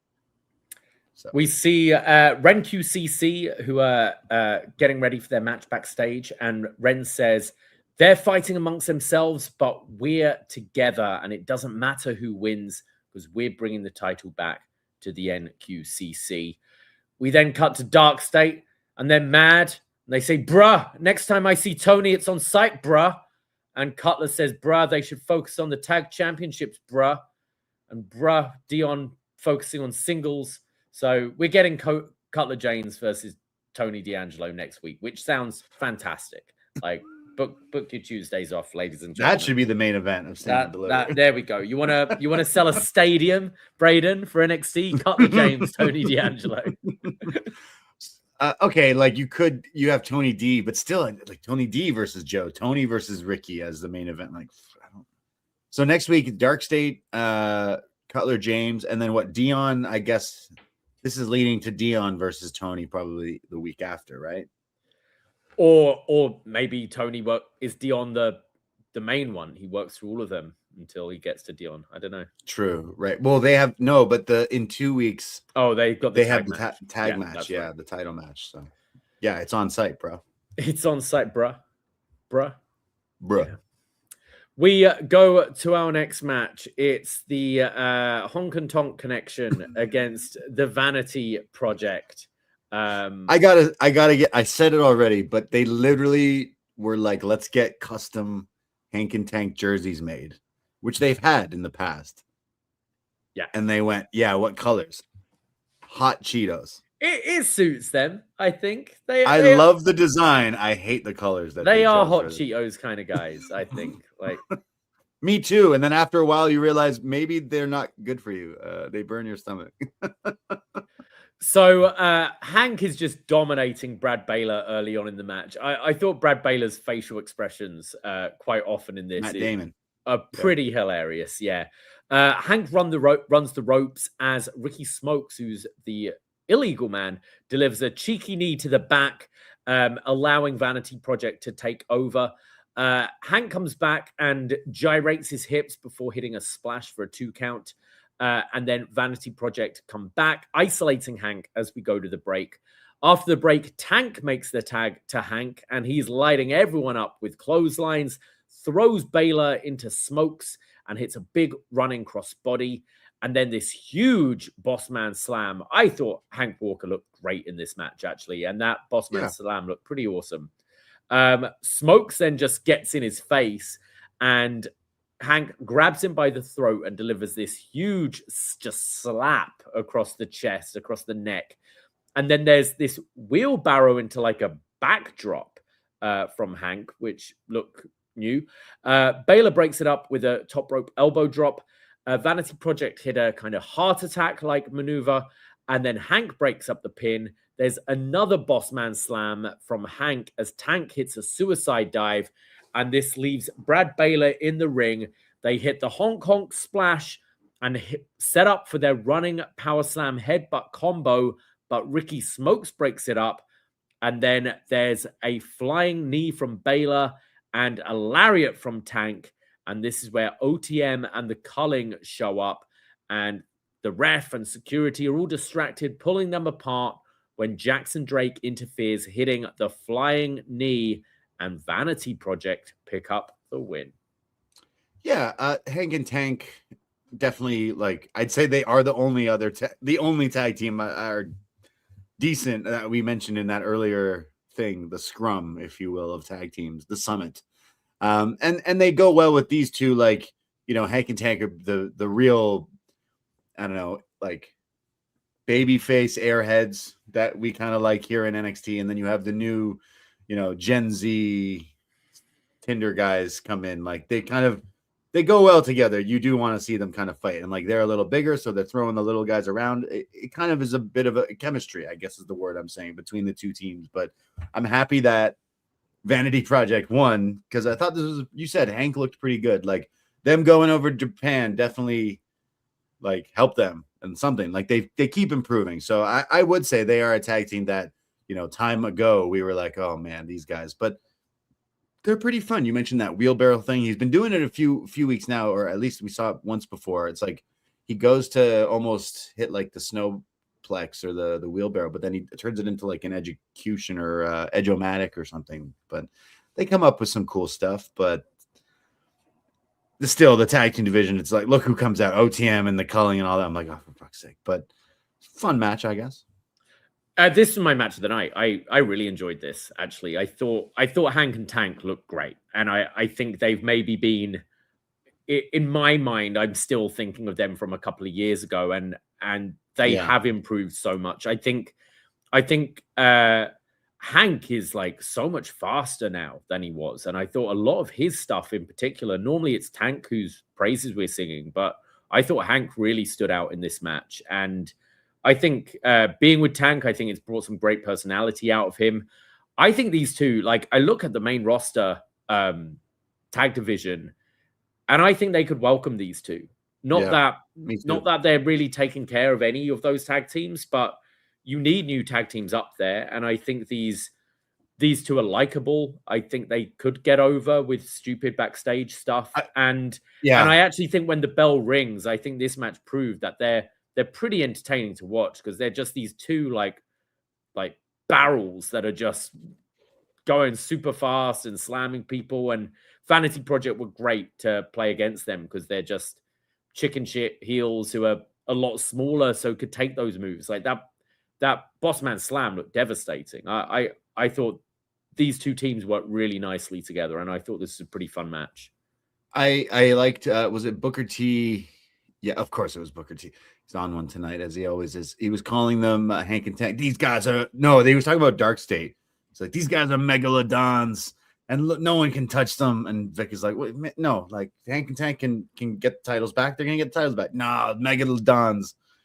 When's Shark Week? We're not anywhere close to Shark Week, no. I don't think. But July. We'll get to the Meg later. I do love megalodons, but Hank and Tank, if they were on the main roster, I swear honk honk would get over to the masses. Like, yeah, we are wrestling fans, so apology in advance, but wrestling fans, we like stupid shit. Okay, honestly, like worst case scenario is their Alpha Academy, and that's fine. Like, do you know what I mean? Yeah. Like, would you rather be doing this on the main roster and making more money, or doing it in NXT? Like think of the shirts, honk honk. Absolutely. Hank and Tank, honk and tonk. Like, there's so much stupid shit. Like, okay, literally think back to how many weeks ago when Javon on NXT, so I think he was still on this show, was trying to, he would slip in the yurt, right? Mm-hmm. And I said, oh, that's funny, because that's only one letter away from yeet.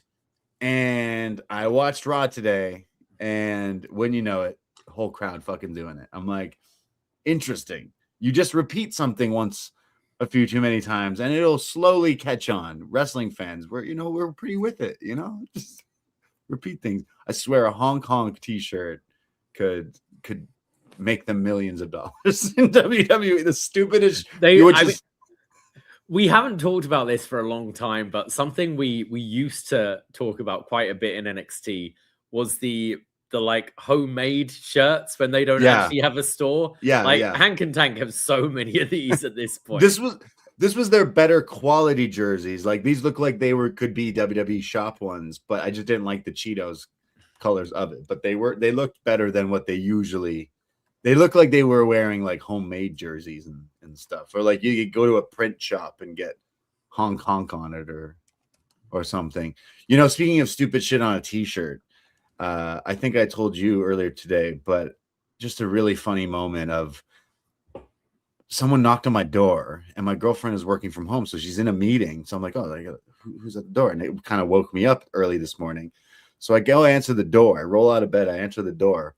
I'm wearing my "Oh Scissor Me Daddy" t-shirt for whatever reason to bed the night before. It's my fucking landlord. Opens the door. He's talking to me about something and forget what it is, something, but something needs to be fixed or whatever. I'm like, yeah, cool. I'm like, just waking up. And I clock that he looks at my shirt, reads it, and I could just see his face changed. He was like, what the fuck? So yeah, I think honk honk isn't as bad as that. You just need stupid shit on a t-shirt. Hank and Tank, you can do it, I believe, in ridiculous. But yeah, I'm still wearing that shirt actually. You bought me that shirt. Thank you. Yeah. It's a good Scissor Me Daddy. Wear it on Church Street. We go on. We'll have a little look at what is on next week's show. We have Shiloh Hill taking on Ethan Page for the North American Championship. Kalani Jordan versus Lola Vice. Elio LaFleur versus Eli Knight in the Speed Tournament Finals match. Tony D'Angelo versus Cutler James. And it is made official by just a segment we're going to get to. Hank and Tank versus Vanity Project versus OTM versus The Culling. The triple threat match gets changed, but like rightfully so, as we're about to kind of talk about in a sec. Like kayfabe wise, they just beat the former champions. Yeah, so they deserve to be in it. We see Sean Legacy, who's all beaten up, and he says he was in Keanu's path of destruction, and that last week was his biggest match, but he didn't see it coming when he got pounced through the perch, and he didn't see it coming tonight. But I want a match against Keanu Carver, and yeah, most people may be scared, and I may get my ass kicked, but he will know what it feels like to fight Sean Legacy, and we're going to do it in 2 weeks' time in my home state of Georgia. Wow. I await your decision, Sean Legacy. I like how he had the Band-Aid on because he got beat up earlier tonight. He looked like Nelly with that on. I like Legacy. I like hearing him talk here because we've seen him wrestle. He's pretty good. We haven't necessarily heard a lot of bite out of him, or bark, I should say, out of this. So he had a bit more. And I kind of like that. It's a babyface character who's like, hey, I don't care if you're the big mean. You're probably gonna kill me in this match, but I gotta fight you. Yeah, so I'm not letting you fucking punk me out like that. Yeah. I'm still gonna fight you. Yeah, even though you're probably gonna kick my ass, I gotta stand up to you. So yeah, that should be a good match. Hopefully, maybe we'll see what Keanu's got.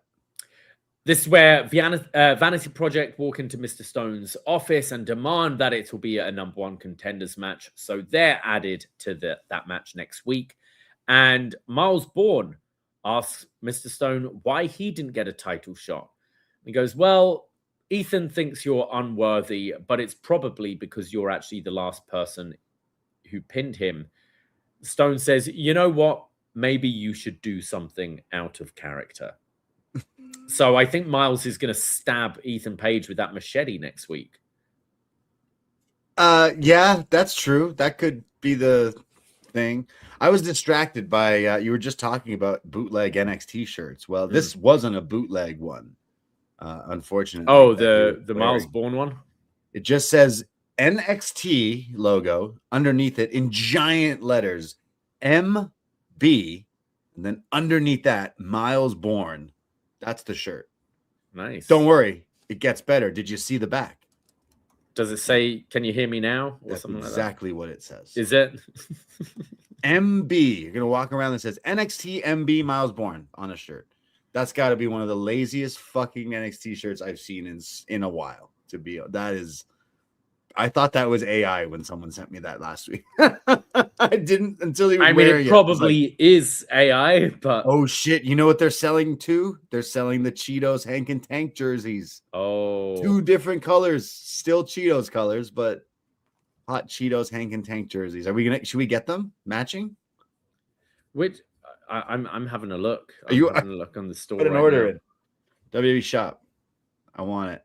Hank and Tank. I don't. Oh, there's multiple Hank and Tank jerseys now. We're behind. I haven't looked at NXT. There's Chase U basketball jerseys. Am I just out of the loop? I haven't been on this website in a long time. Yeah, me neither. Yo, out the mud shirt. I know what I'm getting you for your birthday. An OTM t-shirt. Great. Their faces on it. Let's go to our main event of the evening. ZaRuca versus WrenQCC in a bit of a different tag match, because this is for the #1 contender of the NXT Women's Championship. Whoever scores the pinfall will be crowned #1 contender. Kendall's going for some pinfalls early on Soul, and we actually get some nice, like, traditional wrestling from the two early on here. Ren blind tags herself in and does the, like, machine guns, dragon sleeper dropkick combo. And then Zarya tags in and is just mad at Soul, and because she's like, why are you not letting me in the match? And shoves Soul, which the ref counts as a tag. So Soul is back in the match, goes for a pin, and Zarya breaks it up. Soul is then going at it with Ren, and Soul hits the X Factor. Ren comes back with like a La Mystica and then a drop kick to Zarya in the ropes. Ren and Kendall then try to double team Zarya with a suplex, but this gets countered into a suplex from Zarya to both of them. And then Zarya tags in Soul, and they're looking at each other. Soul offers her hand, you son of a bitch, to go for the elbow drop, and Zarya reluctantly does it. But then Soul goes for the pin again, and Zarya breaks it up again. Ren and Kendall then drop kick Zarya into a clothesline. This was very contrived. So Ren and Kendall do a double drop kick to Zarya, and Zarya like turns around and goes, oh, accidentally clotheslining Soul out. Don't you hate it when that happens? Kind of out the ring. And then they follow up, taking them to the floor. Ren hits a high cross to the floor, and then Kendall Gray with a beautiful looking moonsault to both of them. After the break, we get a backstabber from Kendall. Soul catches Ren with a knee to the face for 2 counts. And then Ren like kicks Soul off from a pinning position, which launches Soul into the corner. And it looks like she's like turning this, leaping up on the turnbuckle for a Soul snatcher. But Zarya tags herself in. Now Soul and Zarya are arguing. Soul's like, what were you doing? I could have finished her. And then Ren rolls up Zarya for a 2. And then Ren gets like beaten up a bit, sent into the corner. And Ren actually tells Kendall to tag her in. And then Kendall goes to the armbar on Zarya. Zarya is holding on for dear might and manages to break up the hold. Kendall then runs into a knee. And then Zarya goes for the F5, but it gets rolled up into an inside cradle. Zarya is then hit with a super kick, which sends her into the corner, which knocks into Soul, and the ref counts this as a tag. Zarya doesn't realize Soul has been tagged in, hits the spear, hits the F5, but as this is happening, Soul kind of hits the Soul Snatcher on Not Kendall. at all. Yeah, completely missed here. And the ref counts the pin on Kendall, which means ZaRuca picks up the win and is #1 contender, and Zarya is pissed. Oh, man, I was pretty disappointed with this. Yeah, like, I was. It's because it was too much of the can they coexist and the whole, like you said, contrived stuff. The gimmick of you win by winning it, like you get the title shot if you get the pin, ended up making this match like all about that and not like these are 4 really good wrestlers. And you got instances where they were able to show off even Ren with some of her great wrestling and Kendall and stuff, but it was too much of the bickering and everything. So it was a bit like, oh man, like the 2 teams here in a normal tag team match probably would have stole the show, but it didn't because of this whole like, why did you tag me? Why did you tag me? Now I get we got this storyline and it's wrestling. This is the tale as old as time. We've done this storyline a million times. Maybe that's why I'm just a little over it. But I just thought we were robbed of something here. I think we could have gotten like there was some good stuff in it. Don't get me wrong, but I didn't like how we just kept going to it. You mentioned like they were really reaching with some of these, like, oh, and she tagged her by accidentally falling that way, or she bumped into her. So it's there's just so much of that. And then on top of it, I felt like, unfortunately, I feel like it was just last week on this show, I was talking about how I think the Soul Snatcher's a little like, it looks a little hokey when the person has to stand there. Was it when she hit it on Zarya? And it's like, don't you hate when you accidentally hit the Soul Snatcher on your friend instead of the other person? When it's the most like bait move, you're just waiting. You have to fall to get hit with the move. And I felt like I jinxed it, because this is exactly what I was talking about last week. Look what happened. They even replayed it, and yeah, it's brutal, because you know what happens? The finish of this match is Zarya tries to hit the F5 and accidentally swings the other way, and then realizes the ref is like, you can't pin her because you're not the one tagged in. Meanwhile, Soul didn't even actually hit her move and still has to pin. Kendall just stood there, fell, and then got pinned by Soul. Unfortunately, a really bad finish to this match. Like, that move is really cool, but I think Soul, I think you're better than that. I think you can come up with another crazy move too, because it's 2 weeks in a row. I'm like, that looks fake as fuck. Like, I am aware of how this works, but I think I complained last week. I'm like, this move looks really like you're just waiting there, and then now the girl just falls and literally nothing happened. Then she got pinned. It's like, what? Why did you get pinned? You didn't even get hit with the move. So unfortunate. I don't mind the move. I don't think it looks that contrived a lot of the time, because I think we've seen it executed well quite a lot, where it is like, momentum. Someone's running into it as she's hitting it or whatever. Yeah. This was really unfortunate though, like the end here. I also just think they've gone too far with this breakup angle without them being broken up. Like, just don't be friends. Like, you're not friends anymore. Yeah. Like, you've already got there. And I feel it, I can't remember who it was. Like, was it Lyra or someone came down from the main roster and was like, hey, you guys need to sort this out. Be friends. Or Rhea, was it Rhea talking to them? I can't remember. It was someone from the main roster when we were doing the bickering with them before. And then they made up and they were on the same page.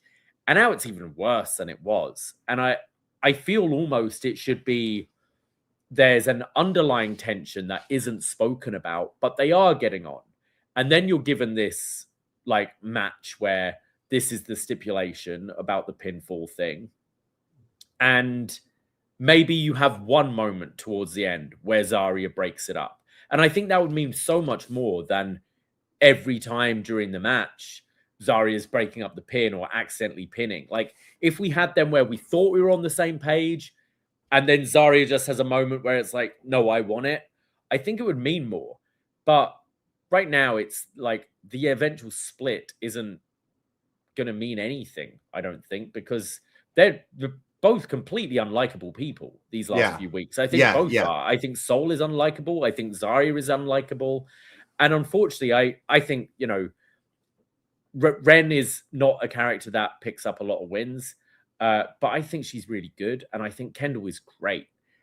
And you sacrifice this team who are a cohesive team, and they've lost to this team who are in complete shambles. So it didn't make them look good either. So I don't really think anyone came out of this match looking particularly great. Like, do we stretch? We've been saying this since day one of ZaRuca, but do we stretch this till Stand and Deliver? Like, so Soul won, she gets the title shot. Is this in 2 weeks at Georgia? This is like the make good of Vengeance Day, is this 2 weeks in Georgia, the live Tuesday, just because they're not doing Vengeance Day. Because again, we kind of talked about they can't. Like, how could you do a PLE with what we have right now on this show? So Soul versus JC, could easily be the main event of that show. And do you have Soul win? Do you have Zarya cost Soul and then do the match? Like, there's a few things you could go, but Stand and Deliver should be Soul versus Zarya. So maybe we do stretch this even further. So, I mean, okay, then next week you should have Zarya being all nicey-nicey and being like, you know what, I did want it to be my opportunity, but I'm going to be there for you. You have Soul win the championship, and then you have Zarya murder her, right? Fair, yeah. And then you go that way. Yeah, I I was really disappointed with this match. There was some nice stuff in there because there are good wrestlers, but yeah, I thought it was so overbooked. Yeah, just too ridiculous with the like the silliness of this gimmick, I guess, kind of ruined it. Because I like all four of these characters in the wrestling, but Kendall definitely can someone who could be reheated up. Ren, like again, is a bit of a like the jobber here, but she's the scene stealer. She's every time she's on the screen, we like her and she's good. So it's unfortunate how that happened, but I'd have Soul beat JC Jane, and after she beats JC is when Zarya like crushes her. I don't know, because like you need somehow the title to be for them too. It leaves JC out, but unfortunately, it's just the way that cookie crumbles, I guess. Because like you need Zarya versus Soul as the big main matchup, and I don't know. I didn't love this episode. There was some good wrestling, like we said, with the tag match earlier. Jackson Drake, Joe Hendry was fine too. Like there was a snapshot of like, oh, this is the NXT I'm not looking forward to and not presently liking. And then there was a snapshot of like, okay, well, actually, and I'd say, I guess it's the Vanity Project. That's the one cohesive thing that's keeping me like, oh, at least I like kind of like these kids goofing off and then actually being good wrestlers. So I like that, but definitely not the best episode this week. Yeah, I really enjoyed that tag match. I thought that was a whole lot of fun, and I thought the Vanity Project stole the show this week for me.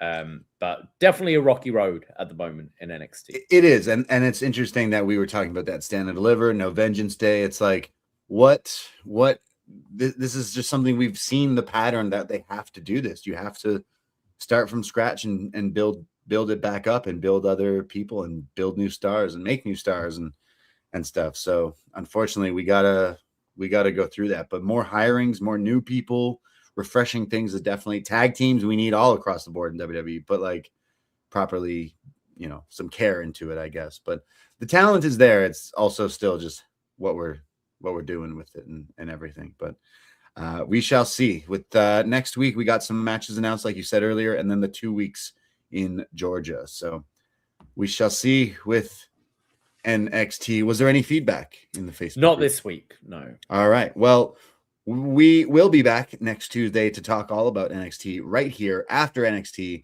on Post Wrestling. We go live every Tuesday night, 10:05 p.m. on the Post Wrestling YouTube. But if you want to hear more, search Poison Rana in your podcast or your Insta, Twitter, whatever you use, Facebook, search Poison Rana Pod. Give us a follow and check out all the other stuff that we got going on.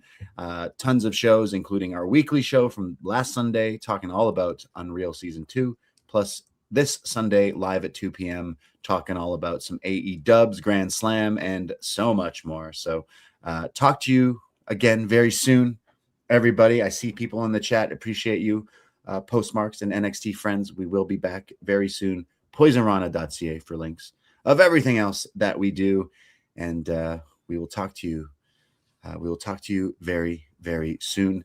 That is it. That is all. Take care. Goodbye. Be safe. And shout out Syracuse. Ahoy!